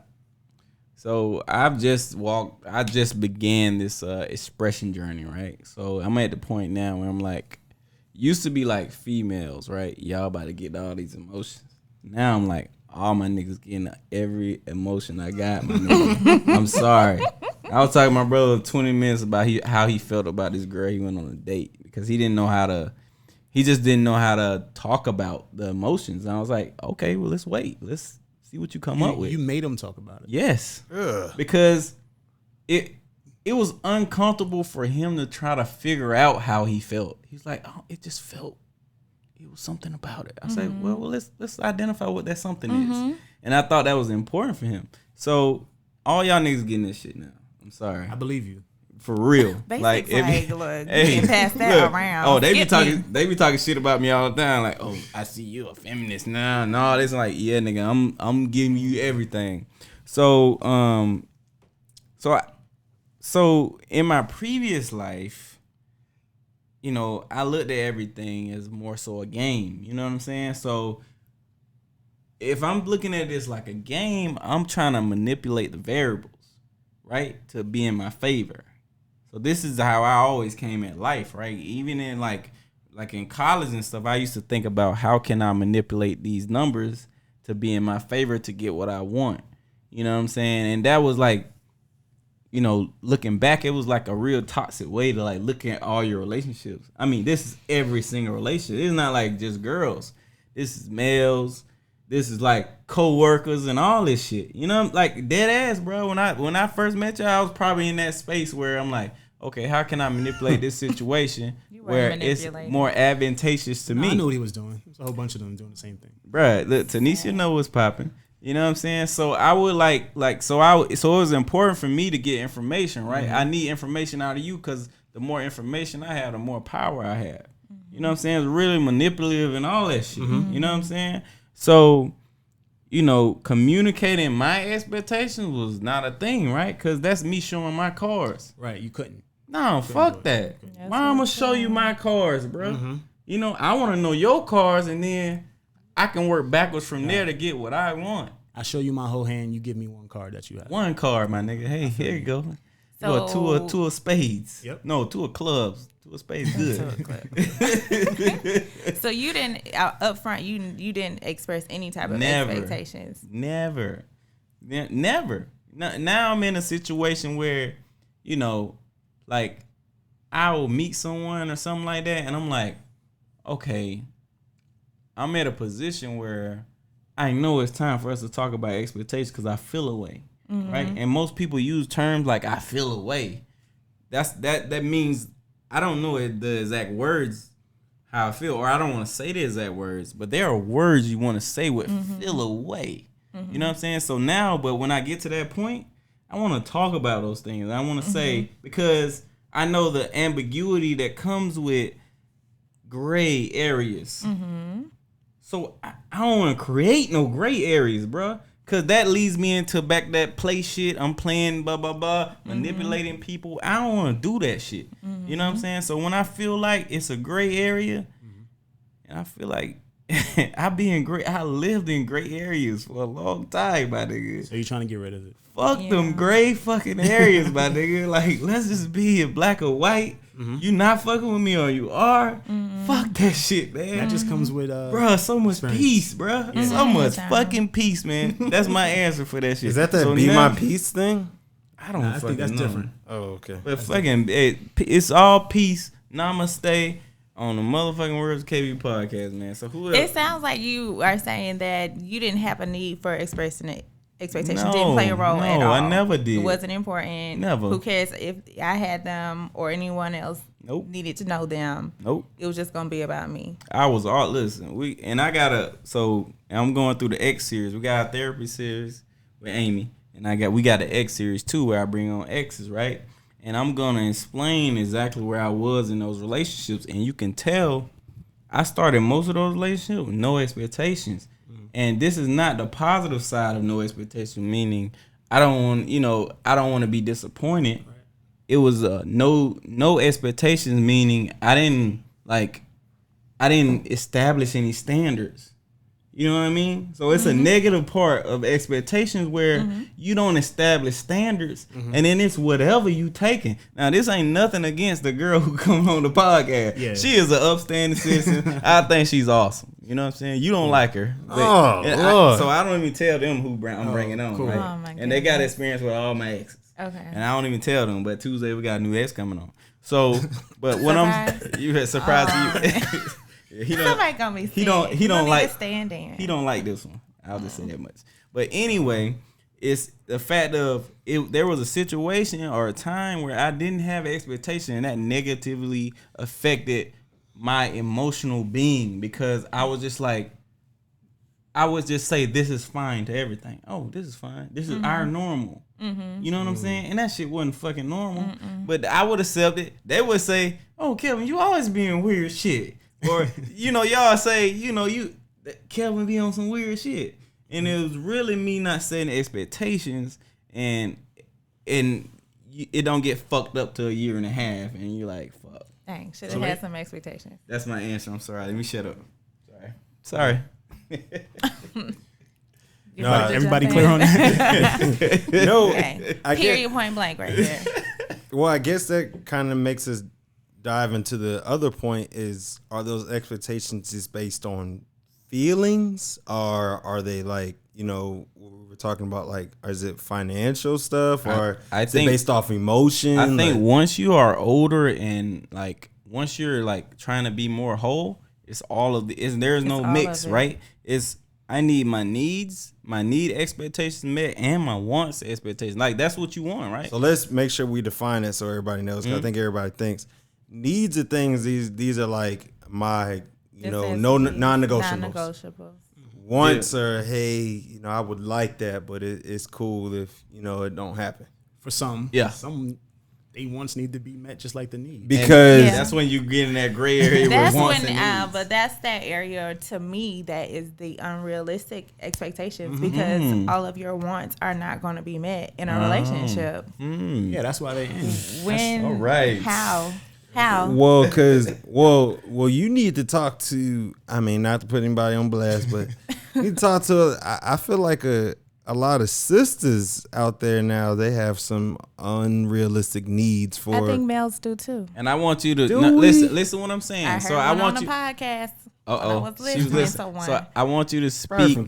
I want you to speak specifically. Don't just say needs. I want you to speak specifically. Name some needs that you think men expect. We men or ladies? Whatever you was talking about. Oh, me? I was talking about ladies. No, it talks specifically so we can have a conversation. So what's the unrealistic expectation from a female that I think is unrealistic? It's Kelvin's shirt is a perfect example of it. Kelvin, what does your shirt say? Okay. So I wear this as I don't want to explain this shirt because the group chat knows about it. Shout out to the group chat. Every Thursday and Sunday. What's up, Jameson, man? So this Just read your shirt. It says "Let's go Dutch." Okay, my nigga. I should have put that at the bottom. By my nigga. Let's go Dutch. God damn it. Perfect example. Everybody knows what Dutch is. If you don't, that's when you guys both pay for your own meals. I feel like this would just make dating so much more easier because it would cut off that BS that sometimes, ladies not really feeling nobody and they just want to go out to get a free meal. We have to put that out there that some but not all. Some women just go on dates to get a free meal. They know they're not feeling them. And that's like, man, I'm finna just sit through this and I'm gonna order this, shrimp and lobster and get through it and never answer his call again. She laughing. Look, she laughing. She knows. I mean, because it's true. People, okay. Some women do have that expectation. And I wanted to hear you say that, some of your friends do this. And That's you what have my friends do that. you have done it before. I have done that before. Okay, that's why I I don't need pressure. I really thank you for that. Because look, she passed my test. I've done that before. Okay. But then also, I don't. Oh, I'm not done cooking. I'm not done you're cooking. not done? I'm not done cooking. Okay, well, That finish was- your meal. Yeah. that's Finish your one of meal. those things, and I just feel like because the combatant to that is people like, oh, my time is precious, this and this and that. And it's like, well, just like your time is precious, that male's time is precious. And I think to make sure it's fair for everyone, when you go on that first date, regardless of who asks who, it needs to be a mutual thing. Hey, you paying for your food, I'm paying for mine, so there's no, oh, I feel like I should get this, or there's really no expectation. We're just going to go try to enjoy each other's time. If we don't, we can just leave and I can finish eating my food, or you can get a to-go plate or whatever you like to do. But I feel like that would stop so many different things because a lot of people are both getting their time wasted. So are you saying that people should not walk in with the expectation of another person paying for their meal? Yeah, no. That everybody should walk into it having the expectation that I'm going to pay for my own meal? Yeah. I want to say, because my thing about that is that I feel like that's a personal expectation. It should be the standard. I understand it can be a standard, but there are some men that are out there that do not mind doing that. No. And I think that we are speaking to a population of people who want to use and misuse or manipulate, right? That gray area, other people. So what you're speaking to is definitely those people that may fall into a gray area, or those people that have an expectation that if I'm going to date someone, they are going to pay for my meal. Now, whether or not you choose to or not, or you fall for that or not, or you ask that beforehand before going on this date, that's up to you to choose to go with that or not. But my issue with this is when I say this should be the standard, meaning anything over this should be looked at as a good thing. Okay. Right? If I choose to pay for the whole meal, that's a good thing. Absolutely. Because this is above the standard. Right now, the standard is I pay for your meal. You know what I mean? This is a standard when it should be, okay, this is you going a little above the standard. And that's fine. You know what I'm saying? But that's what I'm saying. The standard should be Dutch. That's what the shirt is for. The standard should be I don't know you. I might hate you. I might not like you at all. But that's manipulating the way of, I won't say manipulating the way, but when I hear that, it's kind of like, are we going to change the dynamics of what it means to go dating? Is this going to be like a universal switch and change? It's changing right now. We don't identify the changes, but everyth's changing as far as like pay and how and I don't want to get off topic, and this is getting off topic. Yeah. Right. But the pay, we're getting similar pay rates now. Like most men, like a lot of women are more educated than men now. Black women, I'm speaking black women. That was hella. That was the case when we were in college. Black women are more educated, but now they're catching up with the jobs and they're getting the similar jobs and they're getting the similar pay. You know what I'm saying? So it's like, it makes sense to like, this is the standard. I see what you're saying. Now you can pay every time. I never been on a date where a girl paid for me. You know what I'm saying? But online, ever? Never. I went, but I had not even like a follow up. No, I never like been a first date. I never been on a date where a girl like paid for me fully. Now I have a girl. I do have. Why are you laughing? I have been on. I don't know how he's laughing, but I do have a Really? girl who's like ahead of the game, who she pays for a portion of the date, and she don't know how many points she get with that. Tip? What is that though? Yeah, explain that. What is a like? Y'all go out to eat, right? She get the drinks or something? Yeah, she do the I don't know. That's the thing, She that's just, getting she the just bill finds for a way to pay for something. Okay. I don't know how she does it. She does Have a y'all dollar on gone the on table? dates and expected the woman to pay for? Never never expected. never expect. But it is. I'm telling ladies, we putting y'all on game. Reach for it. Reach For for the it. goddamn check. Reach That's for all it. you do. And most Sometimes yeah. that's enough though. We just you want to see you reach. Bruh, if the you thing reach, with me I'ma is take it anyway. just like Yeah. we have this need, and I feel like it's off subject, but not really, because it all falls into expectations. Because I think that's the expectation now is like, you're the man, you ask the woman out on a date, you're supposed to pay. Not necessarily. You might not even ask her. She might have hinted at the date. She may hint. Women but at the hint end a lot. They but don't listen, ask. They just say, But listen, at the what end you of the doing day, Saturday? But at the end of the day, that's what women say. Hey, you asked me on a date. You're supposed to pay. But the thing is nowadays, especially because there's so many, like, you know, successful women that are attractive that should have not necessarily significant others. You always say that, bro. but You're going to get in trouble saying that. Why do you say they should have significant others? No, I didn't say sorry, not should have significant others, but Thank you. people that are, you know, would be, and males too, that would be good catches on the market but don't have anyone, and it's because they're waiting for someone to ask them. And we're in that culture now where it's like, hey, if you know, you want to be waiting for someone to ask. I just want to ask. I want you to clarify. Well, sometimes, you know, people say, "Oh, I can't find someone," and you know, maybe it's because I don't know what the they reason might be in the is. wrong places and all Wrong time. Maybe the male may be, you know, intimidated by them because of what they do or how much they make or blah blah blah, and that's a totally different conversation. That's true. So you're saying the woman is waiting to be approached? Nah, I feel like he's saying the man is waiting. No, I'm saying that women say the guy should pay because, hey, you approached me and asked me. But the thing is that most of the case is that that's how it happens. Oh, even he though has to. Even though the young lady may be saying. attracted to you, she may not come out to you. I got like, you. That was totally different. Like with my fiance, like she came up and asked me, and it kind of caught me off guard, but I liked it kind of because it was like, oh, you know, different. it was different. Yeah. You know, I get what you're switch the swag up. I got you. You know, but I just feel like if we, you know, we're changing the standard, you know, with the whole toxic masculinity thing about everything. Why are we not changing the standard with that? Like that's not a conversation that people want to have. People are like, this is what happens. Yeah, I want it. Just like whether everybody's all for making the world a better place for, you know, nieces, nephews, daughters, sons, whoever. And I don't want my son to think, oh, just because you asked her on a date, you have to pay. Because I know it's people that take advantage of people. I think and if you ask, you gotta pay. Well, the thing is, I don't. But I get what you mean. You saying that the standard is for the man to pay. But I meant the man to ask. Yeah. So, but see, so I don't. it's like you putting yourself in the same position because I have to ask anyway. Yeah. So I have to pay. So your you know one step what I'm is saying? 2 steps. It's- Step one is asking. Step two is paying for it. Your if you one have to step ask. is 2. Yeah. And it's not.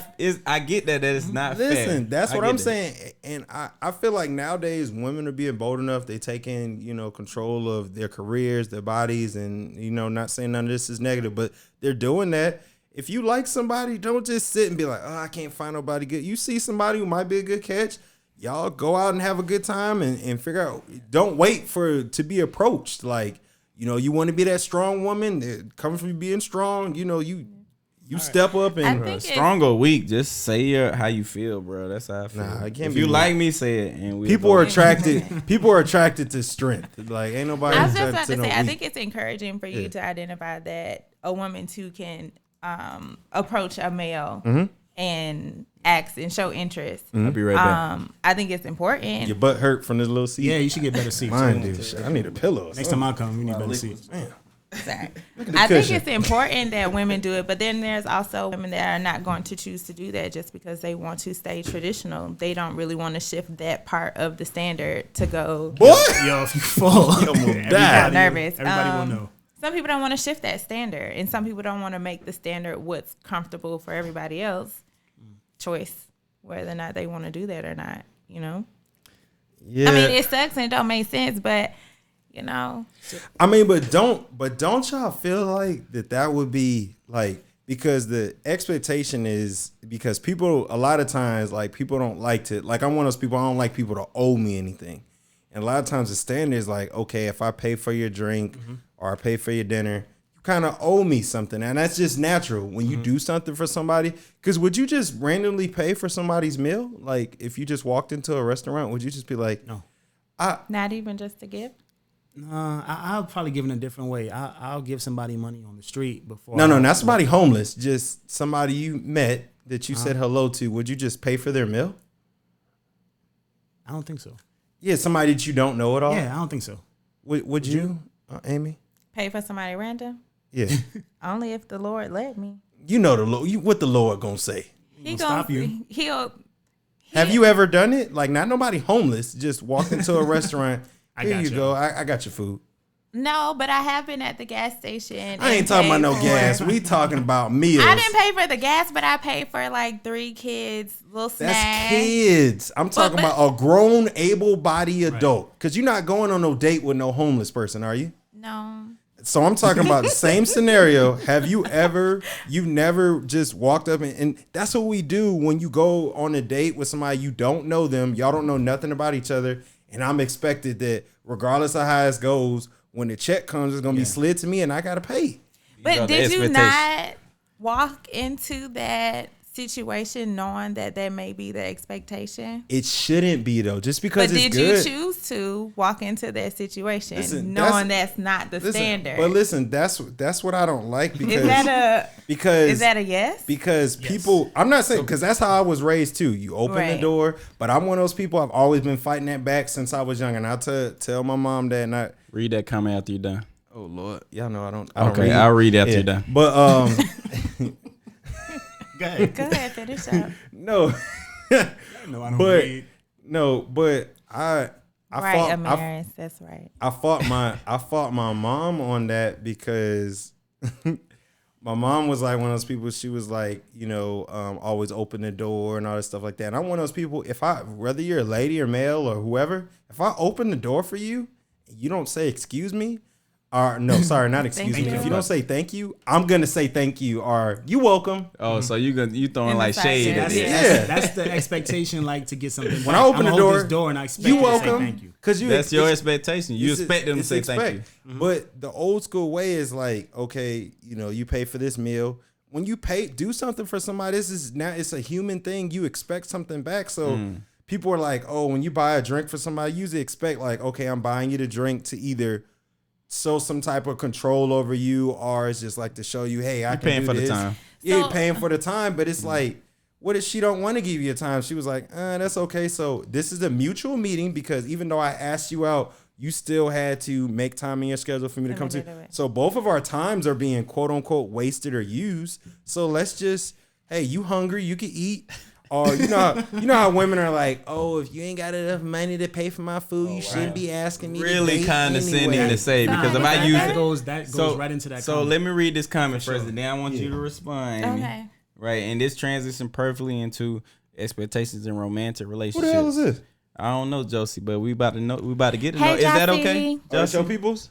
Yeah. Oh, Okay. this is Josie? new viewers. Hey, Miss Hey, Howard. Josie, I miss you, girl. Miss Howard, we miss you too, and we just met you. That's my expectation right there. So let me read your comment. For people who date with the intention of getting married, this is gonna be a bigger conversation, but we'll cover it as much as we can here. Their expectation is that of a man, but what they're looking for in terms of a husband, a provider and whatnot, which for some women means taking care of things financially. That's now, a good point. this goes into a lot of. I gotta touch on this. Okay. All right. So Will, I'm gonna let you do that, and then I want her to respond to Ian, and then we're gonna transition into romantic, because this goes perfectly into expectations in romantic relationship. Right. Because to her, what she's saying is she expects a man that she plans to get married to be able to handle things financially. This is a big expectation. It's old school. It's old school, and we use this old school term to say that it's not modern as actually. I feel like we use it old school to say that this is from a prior period that's That is not Stone current. Age, yeah. It's Stone Age, but we still use this. That's not modern. Can So I you wanna cook, Miss Howard? Look, and that's the thing. You can challenge that with, okay, you want me to be old school, but are you old school? No. Are you gonna listen when No, but it's not in totality. But that's what I'm saying. It is in totality. No, it's enough to get a free meal. But it's exactly. But not totality. that's what I mean by it's totality. I need you to pay for this meal in order for me to see you as a husband candidate, and that's big. I mean, that's a lot of expectation there. But go ahead with your comments. The first piece, like, people don't date with the intention of getting married. Like, we're talking about first dates. People do date for that intention. Who? No, like There that's are scary. women. This is a male perspective, right? I'm So gonna tell you my no. perspective. No, tell long them. term, yeah. No, long tell term, them. absolutely. Tell them your relationship status first because that's important. Married. How many years? Going on 9. Okay. Damn. Congratulations. Thank you. So this is what I'm gonna say based on that. A first date, I'm not thinking about marriage at all. Probably the third date, I'm not thinking about marriage at all. Like the first couple of dates is, do I even like you as a person? All right, that's the first couple of dates. Now we 2 months into dating is, should I call you my girlfriend? 2 months? 2 months. Okay. 2 months. You thinking like let me explain the 2 months. Like, unless you're going on a date every weekend. Wait. Every weekend? I mean, that's what I'm saying. 2 months. Like, in 2 months, I know if I want you to be my girl or not. 2 months? 2 months, I know.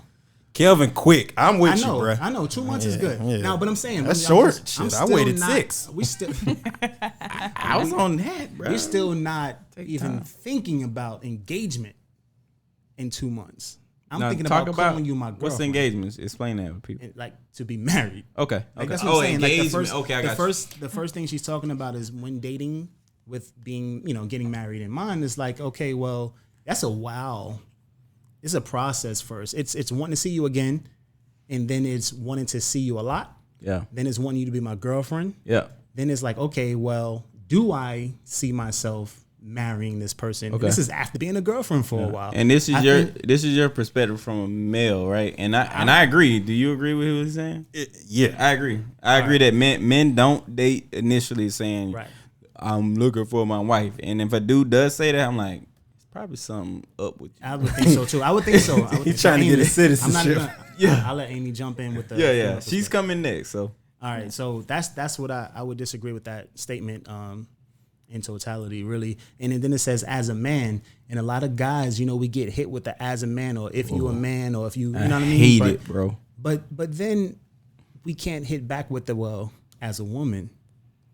I can't, but We can't hit back with that. I got empathy. I You got. can, but you have. But we shouldn't. Like, Right. it's not a good. no, you're not gonna win. Not a, but I'm Yeah, just saying, we like, got you're a couple saying, of well, cards on that as a one. man, you should be able to protect me. You should be able to provide for me. You should make me feel safe. Okay, well, as a woman, what should I expect from you? You can expect some of the same things. It's just not gonna look the same. When way. you say that, it's considered toxic masculinity. What? That's not toxic What? masculinity. What are you talking about? I understand, like, no, and any question that usually comes back around is usually considered toxic. So let me, if we, But those answers, I would love if you can give some. Like, okay, a guy is going to protect you physically. She's going to provide for you Protect you financially, provide for you, whatever as a man is. But as a woman, what are you giving? You're saying modern or traditionally? I mean, I would love to hear her answer. So, But, what's her since name? you're here. Jodeci? Miss Howard. it's Jossie. Jodeci. Oh, okay. I He put a said D. in. Jodeci. Don't be. I got you, Jossie. Jossie Howard. I would love for her to Yeah. answer, and I want to hear Amy's So- answer too. Yeah. That's so- two perspectives. Make sure you answer Will to Drill, and That's then not my name. I mean drills. It's drills. Will It's drill. or Drill. drills. Will or Drills. drill. So, Amy, what's your answer? I guess I have my own personal Okay. expectations and things like that when it comes to that. So I can leave that out for the sake of being the neutral party. In saying that, and I think that speaking from the male perspective, definitely you guys may not walk to the table and do that. And females have a different expectation when they're walking to the table. But if we are talking about expectations, within the first date, are you really able to really throw out the expectations that you have for each other, whether it's male or female? No. Do you have the opportunity to I do think that? so. I mean, or if you do you take that opportunity to talk about those expectations, or I don't talk about them. You know what I mean? And I'm not saying like the your high level ones like protect, provide, blah blah blah, but small expectations like, hey, yeah, I love a gentleman who opens up the door, blah blah blah. Like that's an expectation, right? But do people take the opportunity? And I'm just saying it as a female. So as a male, what might be a simple expectation that you may have? Y'all just said maybe someone who offers to put their hand out to grab the check. Although I'm gonna grab the check anyway, playing game. That's what we want. Playing game. No, play the game, bro. Show me that you may play the game. That's the game. It's not a game. It is a game. It's not a game. It's not upfront. Because you show me you don't want to pay it either. Upfront would have said. That's why it's a game. Upfront would have said, "Hey, I want to go on this date. I do want to go Dutch. And if you got there and you actually was interested in this male or female, whichever that you would be your partner, then you would the Dutch guys. You will say, I do expect it. Right. If that's the case, then you'll express upfront your expectation that we're gonna go Dutch. And if you're inclined to, and you feel so interested, you will say, "No, I'm going to grab the check." That's not the game, Amy. I ain't. So listen. I'm not. Wait. First, Amy did not answer the question. She didn't. Okay, she pushed another question back on us. No. Yeah, she does. She is doing that a lot. We need to pay attention to her, bro, because she gonna be in here often. So we need to learn her communication Well, it's style. not necessarily about me the whole time. I'm not gonna talk about me the whole time, but I can. Do you Right want to know what my? We want to know what yours. Right now, because I feel like what's you got the posing question? All right. So he asked the question. One, you could touch on the first date you're thinking about marriage, or even the inkling of being, a husband and wife relationship with a stranger. That's kind of weird for me. The second part is if a guy is expected to provide and protect and all this other stuff as a man, like, that's basically what she stated. What do you bring to the table as a woman? Like, what can we just like name off or list off?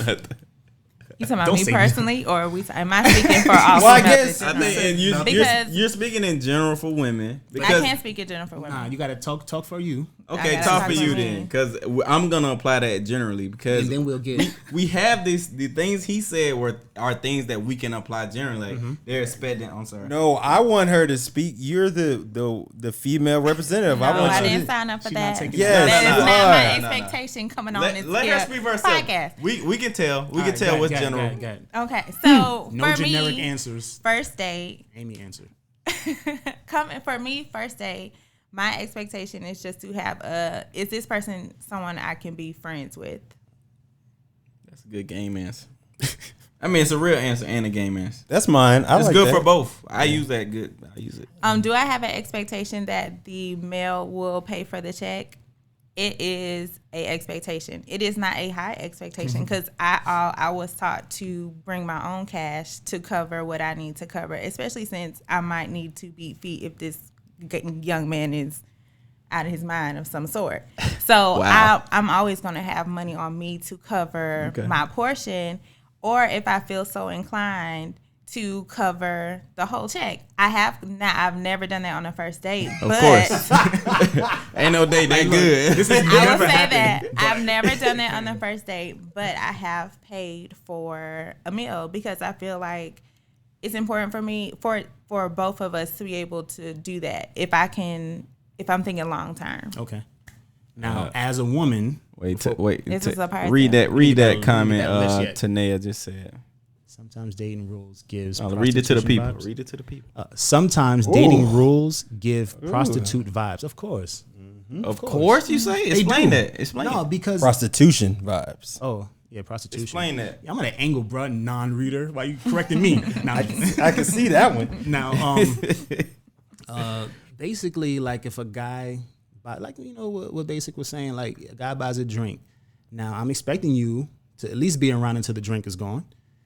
Like that's a valid expectation. Oh wow! So you're one of those guys. Say, oh well, if I never bought a drink before in my life. Actually, I never have. Because you didn't get into that club. You're talking to the wrong one here. He didn't get into the club space. I don't think.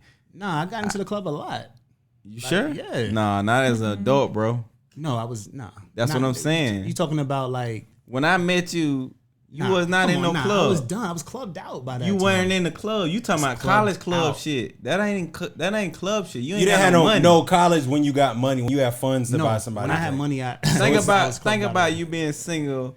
You know what I'm saying? You was doing your thing. Yeah, it was. That's no how. reason to That's buy a me. drink. That's me. All right. I'm in the club. I ain't got no kids. Mm-hmm.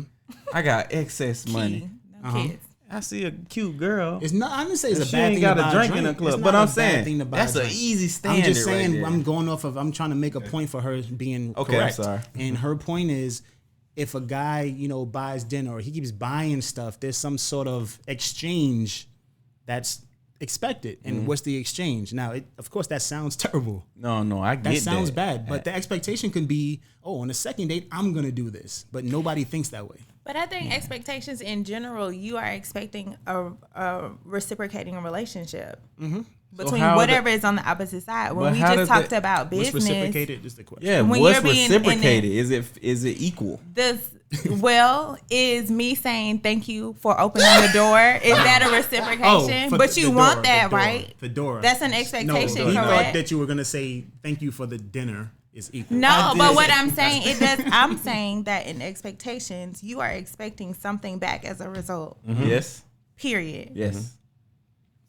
No. Yeah, What we making her point. Yeah. What's her point? It's when you are a prostitute, those who prostitute and they're giving their bodies and you're exchanging money. Not just body. What are you paying for with a prostitute? I don't know. I've never done that before. Well, what they always say, you're paying for. When you hear men talk about you doing that, you're paying for their time. So after time is over, they can go away. It's time. But that's what I'm thinking about when that's what women and they don't understand it. That's how they're sounding when they're saying, well, he needs to pay for the meal because he's wasting my time. Okay. Like that's how you sound. It sounds prostitutish. I don't know if that's a word. So let me ask this. Let me ask this because we let me ask this so we can go. We could definitely go into like so many different aspects of like dating. It's Tania. Tania is correct. Amorous had a good comment up here. You have to be able to provide for yourself. Yes, you can. Because without a man, I still pay my rent, my car note, buy groceries, etc. Once we become a unit, I'm still providing something, right? So I think the things we were talking about, well, what's that something, right? It should be that. Yeah. Like you don't stop contributing. Like that rent may turn to a mortgage, but you don't stop. Like you already paid it. So what's the big deal? But the expectation for men are to be able to handle these things, and that's what I think. As a modern man, we don't really have the ability all the times to question these old traditions. And that's a problem, I think. That's why I brought the whole. What do you mean you don't have the? We don't have the question to say like. So me saying let's go Dutch on the first date. That really blew up on the internet at one point in my life because everybody was like, "Oh, you the Dutch nigga?" Like, "Oh, this nigga ain't paying for dates." I ain't gonna like recently single me. They were like, "I ain't gonna hook you up with my girls because you trying to fucking go Dutch on the first date." Okay, so did you follow that up with why going Dutch was something that spoke to you? They don't want to hear it. But they don't want to hear it. They don't want to hear the logic about going Dutch. Like I'm like, and I said all these things, right? We're coming up to like equal pay. Like if I'm dating somebody, like before I'm thinking like, okay, men pay for dates because women didn't have like the jobs that men had, right? They getting paid like way less than men, so they need to pay, right? Now it's like we're equal, right? Y'all more educated than us. A lot of the women I date have like really good jobs, so I'm like, okay, there's no reason for me to pay everything, but me, traditionally, I'm used to paying for everything, so I can't even let a woman reach for it, even though I have these thoughts. Now, the last first date I went to, we talked about this whole Dutch thing, right? We had this whole conversation, because I explained this to them, like, online, I'm known as the Dutch nigga.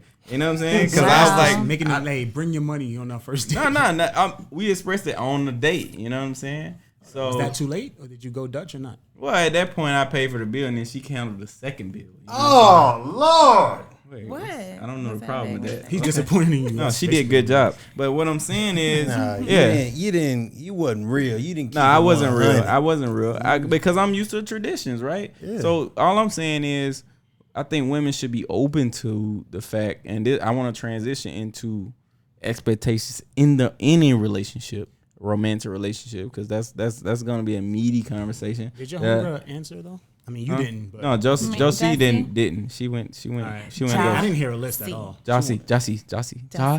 She went to sleep. Yeah. She went away. She said, yeah, she knew some people in the chat. What's up, Josie? She must be in. I forgot the organization, but anyway, but we want to transition into expectations because she got away with that. So the next subtopics I want to talk about is expectations within romantic relationships. So once we're in a romantic relationships, what do we expect out of the other person? Because I think men don't talk about their expectations a lot, right? They kind of just accept what's here, right? And women do eventually talk about their expectations, but sometimes it's too late. You know what I'm saying? And it's at the point where dudes like, bro, we've been doing this for 5 years now. You got a problem with how I've been like, bro, what's the problem? So I want to talk about that, and I want to get into self-expectation, what expectation we have on ourselves. You know what I'm saying? So we're going to spend, 20 minutes on this, and we're going to wrap up. So tell me, so romantic relationships. So I got a guy who's engaged. I got a unmarried. Guy, he's unmarried. I got a married guy. Okay. Single. Single club. So and we got in them streets, both of them. And we got two. And we can be on the curb in the house. We ain't gotta be on the street. We own the streets, okay? We just frolicking about. Yeah. We ain't figured it out yet. But we got two single people here. So we got everything I think you need here. Female, male, young relationship. We just need a married and a married female. Yeah, and a female who's about to get married. But I don't know those people.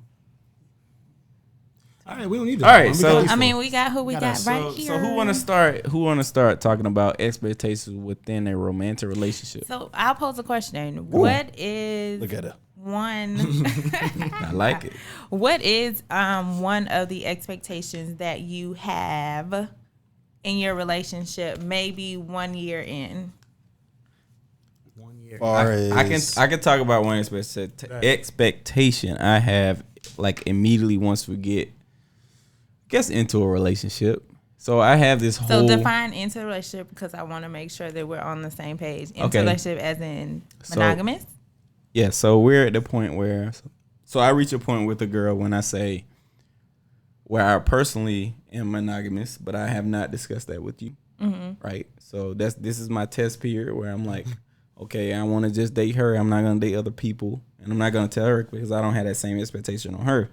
And then I get to a point where I want her to only be dating me, right? And so this is a point where you get into either a relationship, or some people do this other thing where they don't want to say it's a relationship, but it is. They're like, I want you only to date me. Which, all right, that's girlfriend, boyfriend, right? What's the point when you pull the condom off?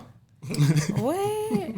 That's a great. Is that the same point? He's basic logic. So stuff like that's a real. Is that the same point? Maybe. So that happens at the same time. Okay. That's why I was asking him. Maybe that happens. Oh, okay. Maybe that happened right before this conversation. Okay. Because you gotta know if it's real. Look, once you know it's real, you're like, okay, let's Go ahead. So anyway. So once I had this conversation, I have this expectation of, you need to make my life easier. This is my expectation. Easier how? Break that down. And that's the thing. It's very generic. I feel like, and I've talked about this on the podcast before, that communities were formed to make life easier, right? 2 people better than 1, right? 10 people is a group. We can make life easier for each other. So this smallest unit of that is 2. So I feel like 2 people need to make my one life easier. This is my expectation at the beginning. The simplest one. Make my life easier. I don't even specify how, what. I just want you to make my life easier. I feel like that's a common expectation. But I think Is that it? These 2? Do you think that that's a fair expectation? I feel like it's unrealistic. Unrealistic? Oh, wow, really? I think it can fall into unrealistic depending on who you're dealing with. But if this person doesn't make your life easier, then what? Oh, then that's bad. I got a negative connotation with that person. And now I'm like, they're not making my life easier. So why do I have them in my life? They're expendable now. Right. So let me add another component. My expectation is that, and you need to make my life easier. Are you going to let said person know what that means, what that looks like, what it should look like? The thing about, for me, that's hard to identify because I'm looking at everything from an internal point of view. I need you to look at things from an external point of view and saying, okay, what does he struggle with? And where can I lighten the burden a little bit? You know what I mean? So you want this person to be thoughtful. Yeah. And observant. Oh, for sure. For sure. If she sees like, oh, he struggles with organization, or, you know what I'm saying? Like, oh, he has a lot of ideas, but I personally struggle with organization, right? So I have a lot of ideas, but I'm all over the place. I remember I stopped doing something and I started doing something and I was like, this is crazy, right? So how can you, if you have the skill set, help me be more organized?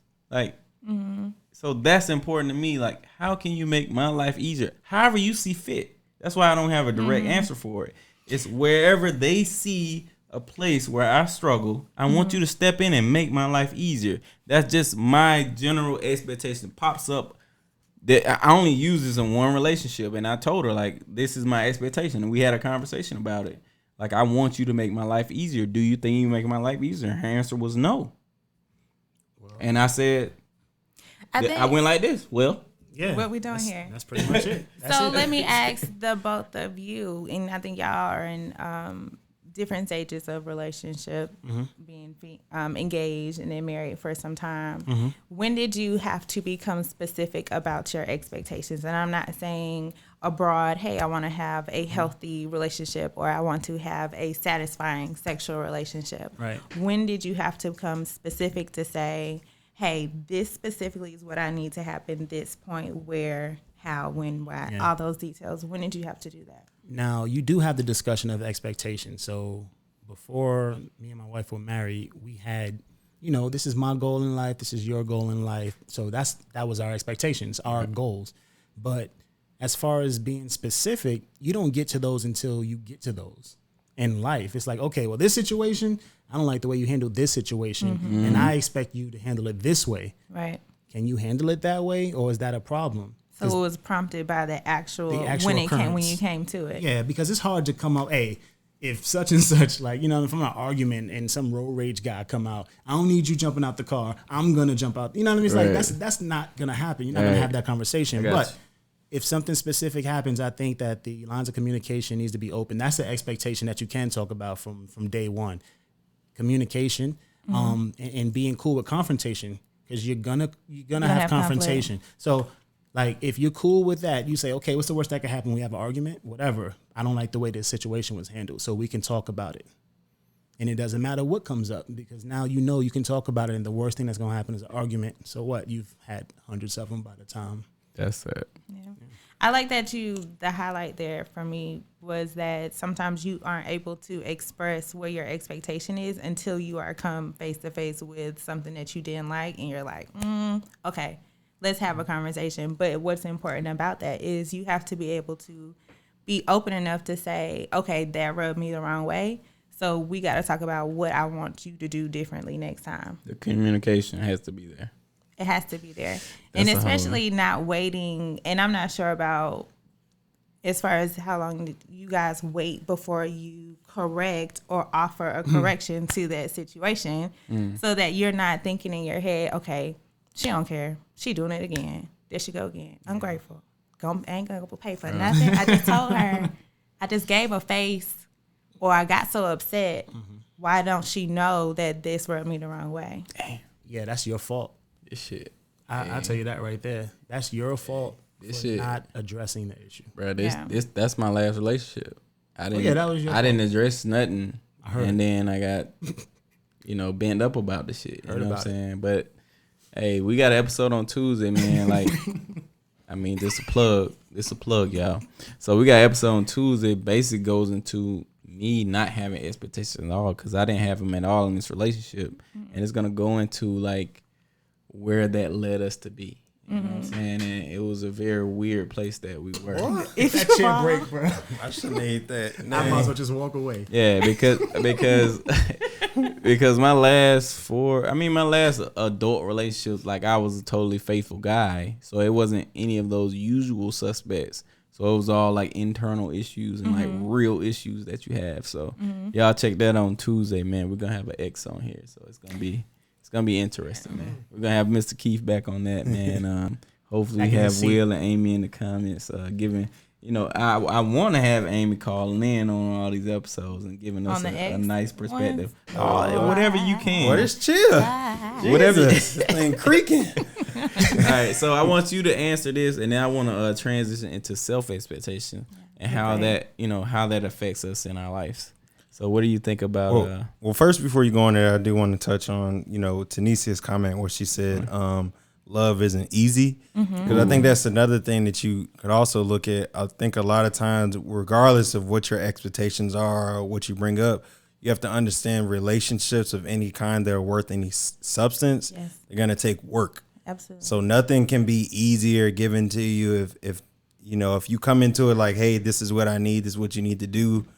It's not cut and dry like that. It's not gonna happen. That's social media. That's TV. It's not real life. So you have to be willing to put in work. Right. And with me, I didn't have any really expectations really coming into the relationship because I came from a single parent home, so I didn't really have any expectations as far as what I feel like a marriage should be. Like, not any real expectations because I don't know, everything's freestyle. It's the same thing even with my relationship because I've probably had really like one real girlfriend. So I didn't come into the relationship thinking, okay, this is going to be my last one. This is this and that. Of course, as men, when we get to certain ages, we start to, care a little bit more, thinking that things are a little bit deeper and this, not just another number. Sure. But like I really didn't know what to think. Everything is always on the fly, and I'm not the best with explaining myself. I'll probably wait until, something bothers me or it'll be said 30 times and then we get an argument, then I'm gonna blow up and be like, hey, you did that 30 times and it got on my nerves. Yeah. Instead of just expressing, so that's like a big thing for me. But I really didn't come into it with any expectation. Every relationship that means something to me, I always think like, okay, I want to become this person's friends. And I probably put that same stigma as a friend, somebody reliable, somebody can call on and need on, like my real actual friend. So, and then, if it goes into something else, cool. But every relationship I ever had will always be like, okay, we're going to be good friends. And then, if something happens out of that, cool. But yeah, you got to be able to put in work. That's a big thing. You got to be able to put in work. For sure. Yeah, I think when I was doing like just research on people who have done research on expectations, and what they spoke to is that in the day and age that we are in now, with how the way we live is through a place of self-actualization. So we're finding ourselves and finding out what we want.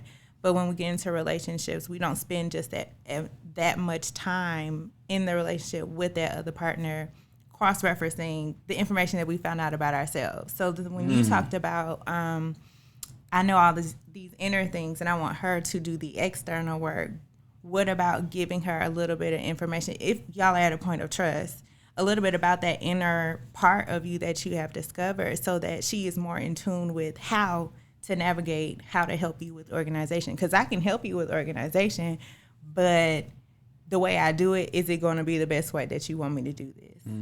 Right? Or what's wrong with giving part of a cheat code to the person that you want to meet you halfway? Is that kind of, so Tanisha had here a 80-20 rule. Mm-hmm. Yeah, that's a real thing. Yeah, I think so. Can y'all explain this? Because she said, is there 80% good better than the bad? Yeah. 20%. Somebody you explain want the pro that to do it, or you want the married dude to do it? Let me get two lines from you, because I think because maybe I understand that. Then I want her more words because All right, so 80-20 rule is basically nobody's perfect. You're gonna get about 8 out of 10 things you want. Other 2 out of 10 outweighing the 8 out of 10. Yeah. That's it. I only got 2. Amy? What he said. You only had 2. That's it? What he said? Because there is nobody that's perfect. Raise your hand if you do. Type 1 if you are in the comments. If you're a Somebody will perfect type it. Somebody's gonna do position, it. you know. And I hope you're not a liar. Okay. Kelvin think he and there we perfect. go. Yeah, that's like see how many ones he put though. Type 1. He Yeah, put there's 1, nobody 1, that 3. is perfect, and so you're gonna have flaws too. So, can you really expect perfection from somebody else? Okay, 80-20. So okay, It's real. Never heard that before. never. Oh, I'm not in these circles. Okay. All right. So what circle? That was in a whole movie. Why do I get married? Didn't they speak that? Somebody talked about watch it. those What I married. But it's like outside of movies too. I'm Yeah. surprised since he's so deep now. I'm surprised he doesn't. Well, this is a recent thing. So. Yeah, I know. All right. Out of the last relationship. So okay. So last thing we want to chat about is self expectations, right? Okay. So we talked about where do expectations come from. We talked about business expectations. We talked about romantic relationship expectations, and now I want to handle expectations you have of yourself. Mm-hmm. It's probably the biggest one, right? They affect you the most. Mm-hmm. What do you expect from yourself? You know what I mean? So, Amie, I want you to leave this because I feel like you're gonna put some deep shit on us. When I'm thinking about expectations of self, and I think about those who show up in therapy, is sometimes we can you pour me a shot of H2O? When I think about self expectations, that sometimes they can lend itself to cause us to have mental health challenges. Because there are some people that have so much expectations for themselves that they don't reach them, or they're overwhelmed by them, or they're disappointed in themselves, and so that takes a toll. There's negative thoughts that they start to have. They start to discount the things that they have accomplished. They start to skip over the minute things that they have been successful on that actually is connected to their expectation. It's just not the whole thing. So I think it's good for us to have high expectations for ourselves, but we also have to have realistic expectations of ourselves based on our circumstances, our resources, our abilities. And so I think if we took into account those things, that would kind of help us to hone in on healthier expectations for self. That's real. Do you have an outstanding question for the fellas? I can add something if you don't have anything. I didn't have. Go ahead. All right. So okay. So I'm gonna add. These are gonna be personal questions because y'all are in different. I love every response Basic is because it's like it's about me. Yeah, he been quiet a little bit, so I'm kind of basic. So you're now coming into a marriage. So what do you think your expectations are coming into a marriage, and like, you know, what do you expect out of yourself coming into that marriage? Like I stated before, I've never seen like outside of TV, I haven't really seen too many. I've seen a couple as an adult, but like examples of like healthy marriage, I just know what I think I should do. So I guess I can probably give that example. I mean, just, you know, making sure I'm there physically.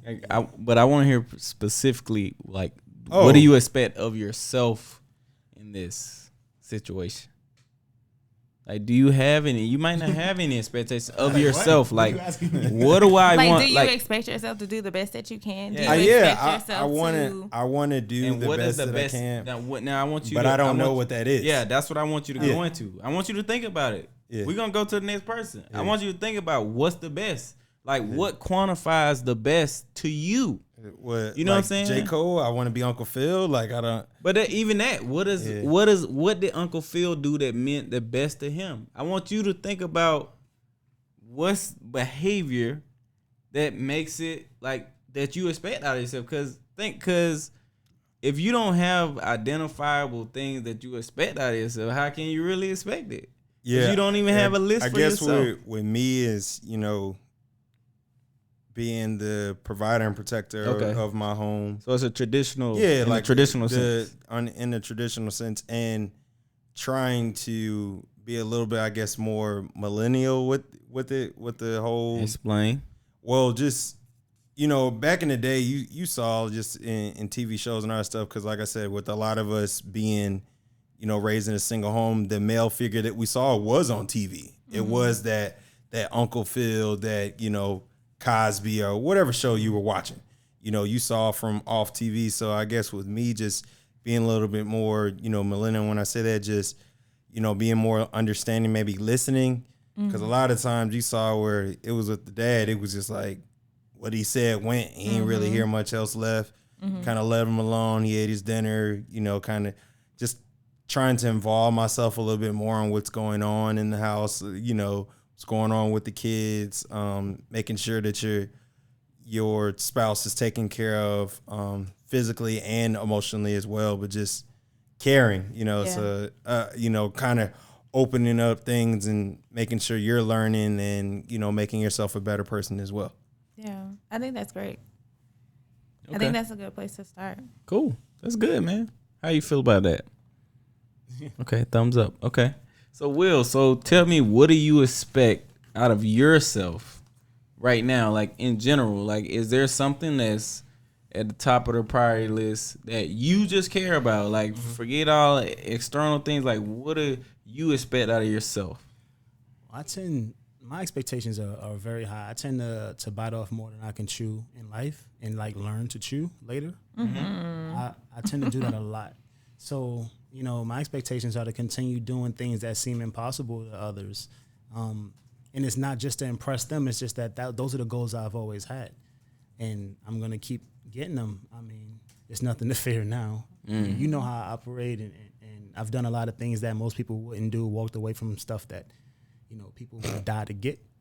And, it's just, I'm going to continue to do that. My expectations of myself is just that I can always, if I can sit and think, then I can do it. Okay. Is it my turn? It's your turn. I have a turn. What do I expect out of myself? I never asked this. So, You passed the question around and ain't even took a sip of your own cup. that's how I usually do. I'm used to pouring cups and handing out drinks because I can control the situation if I'm giving things. You know what I'm saying? So that was important to me in my past life. So what do I expect out of myself? I think I expect these I expect these general things that like not really. Now I expect these things. In my past, like I still didn't have expectations. Like, how people like in school, they're like, well, I thought I was supposed to go to college. And I went to college. But after I went to college, I didn't really have any expectations. Like, I'm supposed to come out here and I'm supposed to be successful and blah, blah. Like, well, I'll just figure it out. I never really had like, I'm going to end up doing computer science and blah, blah, blah, blah, blah, blah, blah. I was like, I'll just figure it out after. And I started working. Me and Will started. My first job was with Will out of college. Never had an expectation. And I haven't had one as far as that out of myself. And it just worked out. Now, I think that's all external to me. You know what I'm saying? How it worked out. It's out of my control how it worked out. You know what I'm saying? And I understand that it don't work like that for everybody. Absolutely not. It can go the other way. And there's somebody out there in the world that went the other way than me. You know what I'm saying? And I recognize that and I appreciate that. But it's only till recently that I established these expectations of myself. You know what I'm saying? Like identifying things I even wanted or needed out of any relationships I had. You know what I'm saying? Like even some stuff they said in the comments about the stuff Tania said about her father. I never even thought of a situation like that maybe he can't even, that's not a thing that he's possible of doing, you know what I'm saying, at his, 65 years on this earth. So why do I still expect this? Right. If he's been here for 65 years, he can't do it. You know what I'm saying? So that kind of like threw me because I ain't never think about that. You know what I'm saying? I should just accept things for what they are and then just take the best of it or what I can, you know what I'm saying? So my self-expectations right now are pretty low, but they're like increasing exponentially, you know what I'm saying? Because I'm thinking about that more because I know in my next relationship, I need to be more purposeful and I need to be, me asking these questions and talking about it makes me more whole, I think. So that's me becoming more purposeful and like, okay, I have a reason for doing X, Y, and Z. You know what I'm saying? So I want to be able to have these conversations. So I'm working on my expectations. So as soon as I know, y'all gonna know. I'm gonna speak. I'll make What are this your personal expectations for myself. Yeah. Because I came into a place last year. Was it last year? 2018 is the last year. Okay. And so what I decided coming out of a relationship in 2017 is that the whole year I wasn't going to date. It was going to be all about me. Because I felt like there were some things I needed to discover and uncover and realize and accept, whether it was good or bad, Right. so that I could set some expectations for myself. There was a quote, and I can't remember it, slips my mind right now, but I felt like it was time that I had to invest in me. So when you talk about finding a purpose or finding out more of purpose, doing things purposefully, you'll set some expectations for yourself. So for me, one thing was that accepting that sometimes I do things wrong and I'm going to have to apologize for them. Even if it's to a family member or a best friend. And I distinctly remember wronging a friend, and she's my best friend, and I had to call her. And she knew I was struggling with apologizing too. And she was like, but she accepted the apology. And I even had the conversation with her. I was like, that was difficult to do, but you're important enough that I know you need this apology. That's good, man. But that was an expectation for myself to realize that I'm not going to be perfect and I'm going to have to apologize. I'm going to have to wrong or right. An expectation for myself is doing things consistently. And so that's something more that I'm working on now. So I expect myself to be more consistent if I want the goals that I want. So I started seeing that if I valued something enough, I would set an expectation for myself to make sure that those values stayed in order with who I am. And so I was being genuine to myself before putting it out there to everybody else. Right. If I can expect for myself to be able to provide for myself, have a roof over my head, those are my expectations for myself, to be able to do those things. Then I can expect that from somebody else. All right. I like that. That's very down to earth expectation. No, I like that you said that, and I feel like I hear that a lot of time from women, like, hey, I'm going to take a year and date myself and just find myself. I feel like men need to do maybe not that same thing, but they need to do a version of that. I think that same thing. Yeah, because like a lot of times men really don't have much expectation for women, or it's like unrealistic stuff, or it's stuff that really doesn't matter, like the physical. Yeah. You know, so they definitely, I think they need to take a time and like, you know, because a lot of time with men, we think, you know, if we break up with somebody, your homeboys just tell you, I'll just get out there, you know, go out, just, you know. That's exactly. What did you tell me? Get a lot of bodies. No, wait. Yeah, what did you tell me 2 months Putting them ago? out there like that. Yeah, get out in the streets. I mean, that's what people told me when I was out in them streets. You know, that's what you told me. That shit was not good at all. Whatever. But now he's telling you to date yourself. I'm out here weird as fuck. I'm not telling you that. I'm out here weird as fuck, bro. Yeah, I'm not telling you that. Amy's telling you that. Well, Amy didn't tell you that. I told you how I guess I am did telling this you to do that now. I didn't tell you that before, but yeah, go I'm do out that here now. struggling, B. Find yourself. 2 months of sowing your royal oats and then 10 months of dating yourself, man. It's a whole year. You can do it. No soy. We don't need a soy, no royal oats. Well, that's the 2 months up anyway, so it's just start dating yourself. You already in the Amen. date yourself. Okay. Take yourself out. Figure out what you like. Get uncomfortable. I think sometimes people are uncomfortable with the things that bring them discomfort, so they push it down. I don't want to deal with that. I don't want to deal with the fact that I manipulate people because I want to show my cards.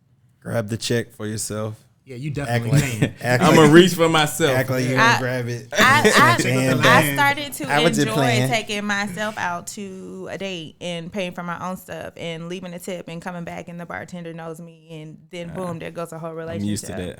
You know what I mean? I loved going and doing new things with myself, so now I know more about what I like. And I'm going to tell you what I don't like because I know for sure what I don't like. Yeah, don't call So it there's no Amie ifs, G. ands, buts about it. So, and it's so that you know what you're getting into. You know what to expect because I'm going to tell you. Right. And then everything from there, when the situations come, then I'll give you more information as I feel you need it. Yep. That's a word. That's a word with KB right there. So let's wrap it up, man. We reaching on 9:30. You know what I'm saying? That's 2 hours. That's like 30 minutes. Well, we like- did see No, this time. we started about 20 2:30. minutes, yeah. I've been here. I'm at since 7:30. Well, we started about 7:30. I've been here since 6:30. Yeah, that's about how I feel usually. So anyway, so let's wrap it up. Let's wrap it up. Yeah. You know what I'm saying? Because I gotta take all this shit down too. Because I live here. Yes. No, you don't. You about to leave. Niggas don't never help me take shit down. You They should just leave. keep it up. You got a show Tuesday. Bruh, this Yeah. my couch, bro. So you sleeping on the Well, couch or in the okay. back room? I gotta watch Game of Thrones, bro. You know what? Game of Thrones Yeah, on it's right already now. on. My nigga, we can watch after this if y'all We want need to. to If y'all about have a that words life. with KB on Game of Thrones. Bruh, you don't want my opinion. You don't. Game He of Thrones? ruins the show. No. Game of Thrones trash this season. Okay, anyway. Okay, wait, we we're gonna gonna talk move after. all the way Move past on right it. this Yeah, moment. Okay, so this is Move past him. Okay. this is the part in the show Moving back. where it's wrap up time. So we'll go to each person and want them to wrap up how they felt about the subject, any lasting words they want to leave with the listeners, and anything else they want to add. So this is the part you at the end you plug, but we want to hear a wrap up on the subject, man. So I'm gonna start with basic logic to my You left. always start with me. Nigga, you to my left. What you on mean? the show. Yeah, my nigga, you on the Your show. usual It's on the show. suspect. He even when Keith on the show, he always go to me first. To my left. That's how you deal spades to your left, B. Nah, it's Well, clockwise. y'all know I don't know how to. I just Play be playing. I know how to play, He but I don't know how to trash. shuffle. No, he don't know how to play. We can crank it up again. You I can't just- shuffle. I If don't know you how to can't shuffle, you can't play. No, I just I know how to slam on the table and stuff. No, you Oh, wow, 'cause don't. that's a key. No, you don't. You gotta know how You to You don't play know the when card. or how. A little bit. Anyways, You saw how he pour alcohol, right? That's how he plays spades. whatever. Go ahead, bro. What up, Tess? Yeah, but nah, it definitely, like I said, good topic. I know I'm not really for opening up, so this was about all y'all gonna get. You did good. Yeah. Yeah, you did good, bro. Yeah, so I just say, everything's always about growth. Don't ever think I used to think, like, especially, now that I'm getting older, I always used to think, hey, you are how you are, but you can change, like, regardless of what you've done and what you've been through, you can change. And that is a big thing, like I said, with Amie, that we can't just think because black people on this earth, and we like all the listeners regardless race, whatever you are that's listening, but I feel like black people, we have been dealing with some of the most traumatic things, and we're the ones that don't want to get help, and we've went through this and we're just like, you just had to go through it. It's something you had to put up crazy, with. bro. But you don't. You need to talk about these things, because we may not do nothing crazy like shoot up a school, but we do other, toxic things that, are hurting our family and our community. Yeah, imploding on our family, man. Yeah. So get some help. See somebody. All right, man. But it You start. wanna be somebody. If you wanna go somewhere. No, I'm Apologize on Okay. behalf of All right. KB. But this, Y'all hey, remember this? hey, this the start. This the start of the conversation, man. That's why we got our therapy series going on this summer. So we appreciate y'all tuning in to this, man. Drills, what's popping? Yeah. So great episode. I know I was part of it, but still. Yeah, you are If part I of it wasn't- right if I now. wasn't a part of it, it would still be a great episode. It was real cool. Cool. Expectations is something that people don't really talk about, especially in depth. Like they'll say, okay, expectations. I expect to keep my job, or That's I it. expect a raise. You know what I mean? But to get into detail and different types of expectations, realistic ones, unrealistic ones, secret expectations. I think it was something that a lot of people need to see. So definitely want to share this. Everybody who's listening and watching it, you should try to share it however you can. And I think it could be helpful for a lot of people. I do think we need to get rid of the stigma of actually, reaching out for help. It may not be in a professional sense, but obviously that can help. But even if it's a friend, you got to confide in somebody. Everybody's not, married, so you can confide in a friend and, have that person to give you feedback or just to listen. I think that we need to embrace that a lot more. It can be of great help. And I guess at the end, plugs, itsdrills.com, at itsdrills on Instagram, at drillsblogs on Instagram. New blog every Monday. Actually, if you go to the website right now, you can get a sneak peek of tomorrow's topic, which is money isn't everything, right? It'd be a good read. That sounds like we're gonna have to bring you on for that. We need to do a topic on that. You need to come lead the discussion. All right, you gotta read the blog first. Yeah, that's on the whole. That's gonna send everybody to the blog. All right, cool. So cool, man. That's itsdrills.com, man. Y'all check out his music, man. He got some the seasons coming out for his mixtape, right? Is summer out yet? Huh? Summer? The summer's not out. Spring came out last month. Okay. So we waiting for summer. Summer 16 will be the last installment, and then the feature album. You got any dates on when summer coming? Yeah, July 1st. July 1st, y'all look out for summer. But right now we got spring out, so y'all check it out. Spring cleaning is out. Itsdrills.com at itsdrills on Instagram at drillsblogs Instagram. For sure, I share his last blog post on my my Facebook page, so y'all check it out if you haven't already. Amie, Hello.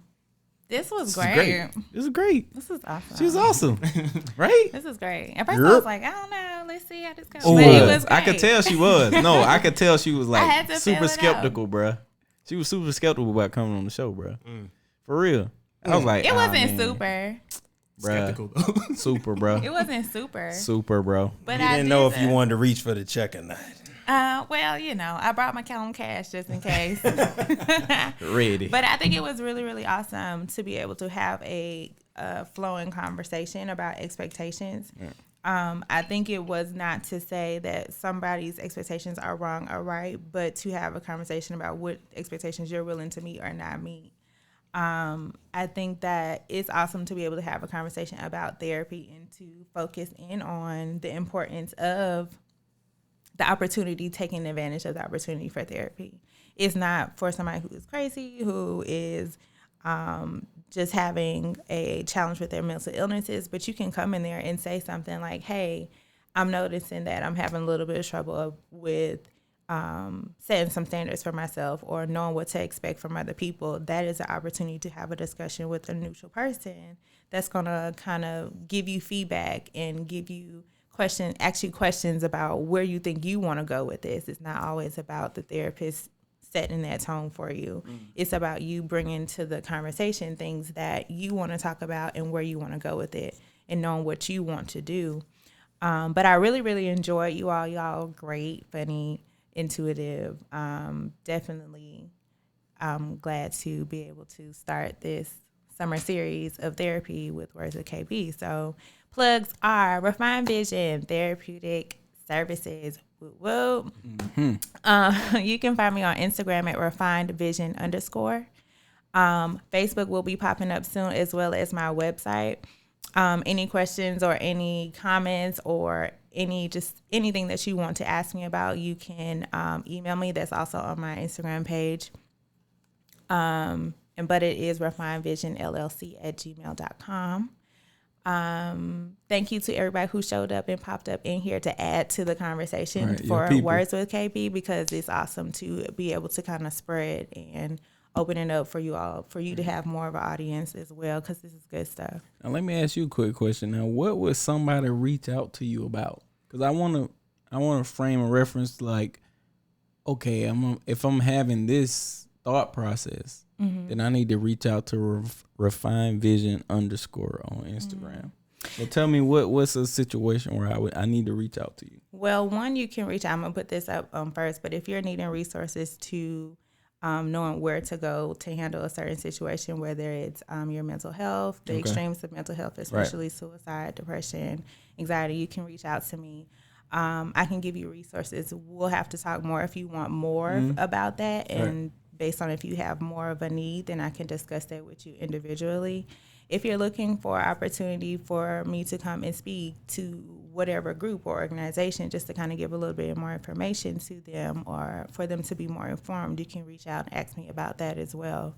You just did a high school group. Yeah, no, it's Atlanta Metro. So I spoke to them about 4 weeks ago, maybe.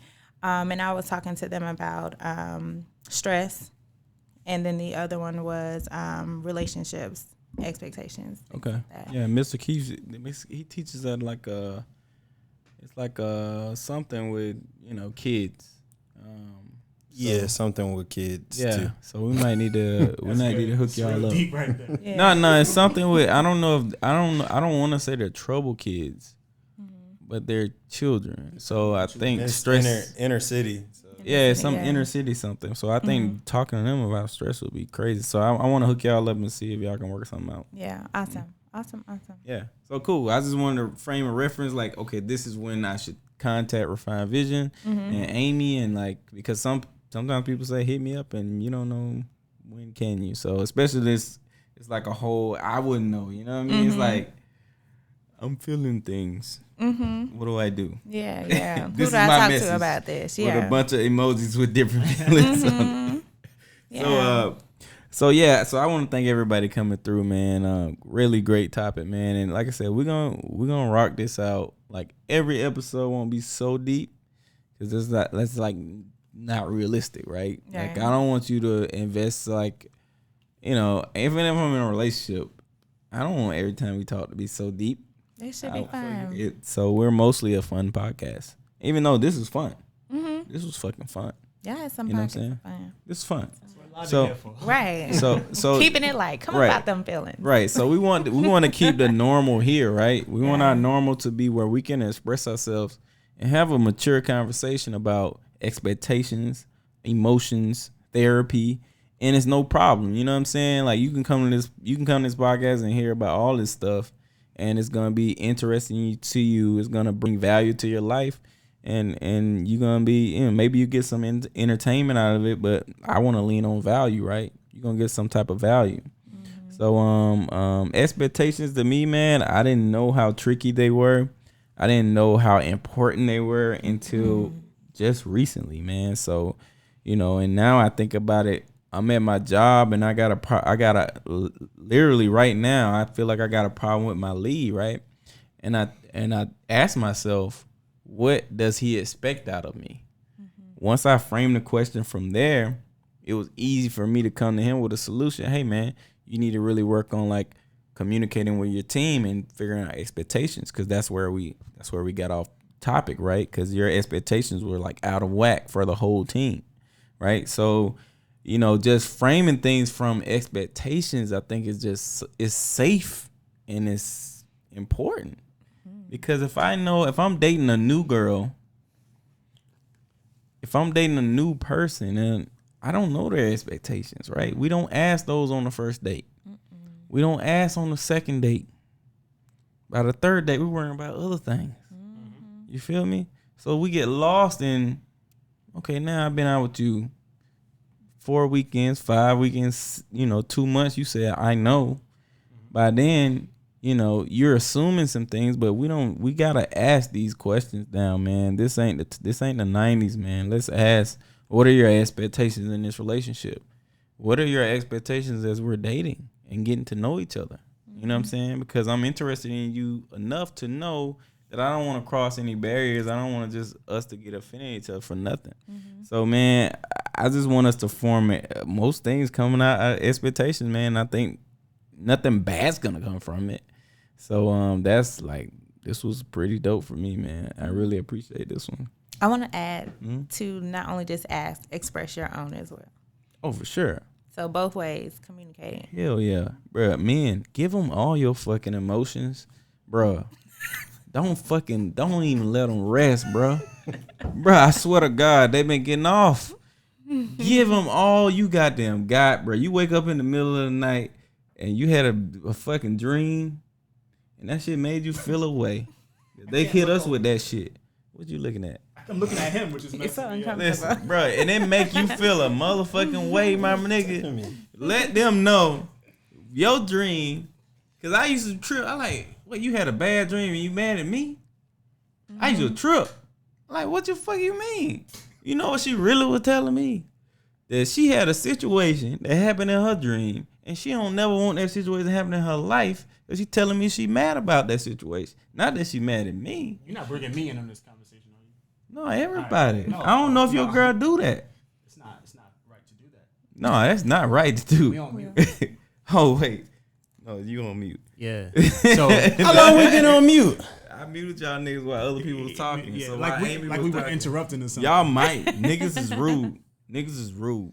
Damn. But yeah, I mean, you have a dream. Understand that it's your subconscious, and nobody in the dream actually did that stuff. But we gotta still be real about her feelings are Absolutely, real. we can address her feelings, but we also need to understand that this didn't happen. But It may have. See, but that's Depending what on what it was. See, what I'm saying is, Oh, you talking about intuition? Like I don't think. No. No, she What you talking about talking the exact dream. Like it depends might on have what that happened. dream was. But what I'm saying is, don't pay attention to the dream. You know what I'm saying? Just address her emotions from the dream, because the dream just represent other shit, right? So let's address how she felt, because she don't want to feel those emotions. Yeah, I So got that. that's all. You know what I'm saying? So I'm just talking, but that's just a time that happened in my life. Some While I'm words like, from Kate. yeah, that's just words, man. Extra I'm just words. yeah, it's extra words, man. But Game of Thrones on right now. So We missing it motherfuckers now. need to be watching this trash ass show, because we done invested 7 motherfucking seasons in this shit. Lord. Cut And his now mouth. they just How we done meet walk. you? They just don't Okay. walk. I don't mute, first of all. Where my goddamn sound of clap? Let me get claps. top. Yeah. Anyway, yeah, you know what I'm saying? Because I know what I'm saying is right. And Game of Thrones trash, but I'm gonna watch it. I 'Cause can I done condone spent it. this much time. You gonna watch it? And like I said, Yeah. anybody who want to watch it right now, I'm turning on literally as soon as we hit stop. But I appreciate y'all tuning in, man. Y'all make sure y'all follow the Instagram page, man. We got 171 followers now. That's excellent. Man, I appreciate every one of them goddamn followers. And I want y'all to make 172. You know what I'm talking about? Get 170,000. Right. And we got the podcast page, man, on Facebook, Words with KB Podcast. You know, we got the website popping, man. We got an episode coming out every Tuesday. I'm not sure what episode. We so behind on episodes. I put out 2 episodes this month. I've been tripping because I want to get into this Instagram IGTV shit. So I've been researching that. Oh, I got the podcast game. I didn't even show y'all. I'm gonna have to show y'all. Well, no, it's perfect for me to show it right now. So, y'all can't even see it. Let me make this bigger. Let me actually close this so y'all can see the podcast game. He gotta go to the bathroom. Is he old like me? Let me know when you're done. 'Cause we can sit here a Everybody. minute. So podcast game, right? So let me explain this to people. So podcast games, like I said, basically 5 of us have Look at my points. little tape. Yeah, I had you ready to play. Okay. I had it ready to Okay. play. I thought I was just gonna say guess. Nah, see, I didn't replace yours because We got the same beard, so yeah, you was gonna I be guess it Keith works. today. It's all good. So we have 4 players match for each game, and we have 5 points to give out to people who comment. Right. So anytime someone comments, Are those No. Game of Thrones? yeah, that's what I use. That's why I say it's perfect to use. So if Amy says she want to give a point to player 3, right here, she said I want to give 2 points because that motherfucking answer was dope, right? She gives 2 points, and that's what shows on the screen. It's really fucking dope. Cool. My bad.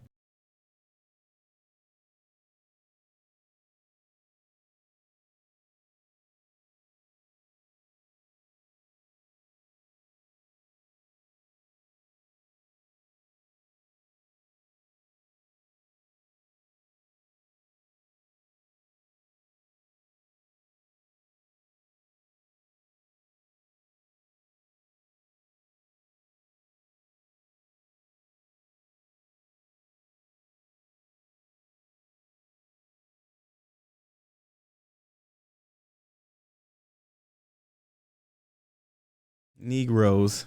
Well, we appreciate y'all tuning in, man. We're gonna release on a more regular schedule. We got the shirts popping on the page now. I'll post that. We got this shirt, Let's Go Dutch, on the website. I'm gonna have to get me. You know what I'm saying? Come on, let's go Dutch. You know, we got the white version and we got the black version. So fuck with it, man. Cheap ass prices, man, because I ain't even trying to make no money. I just want motherfuckers to wear the shit. So y'all fuck with it, man. Appreciate y'all tuning in, man. Peace.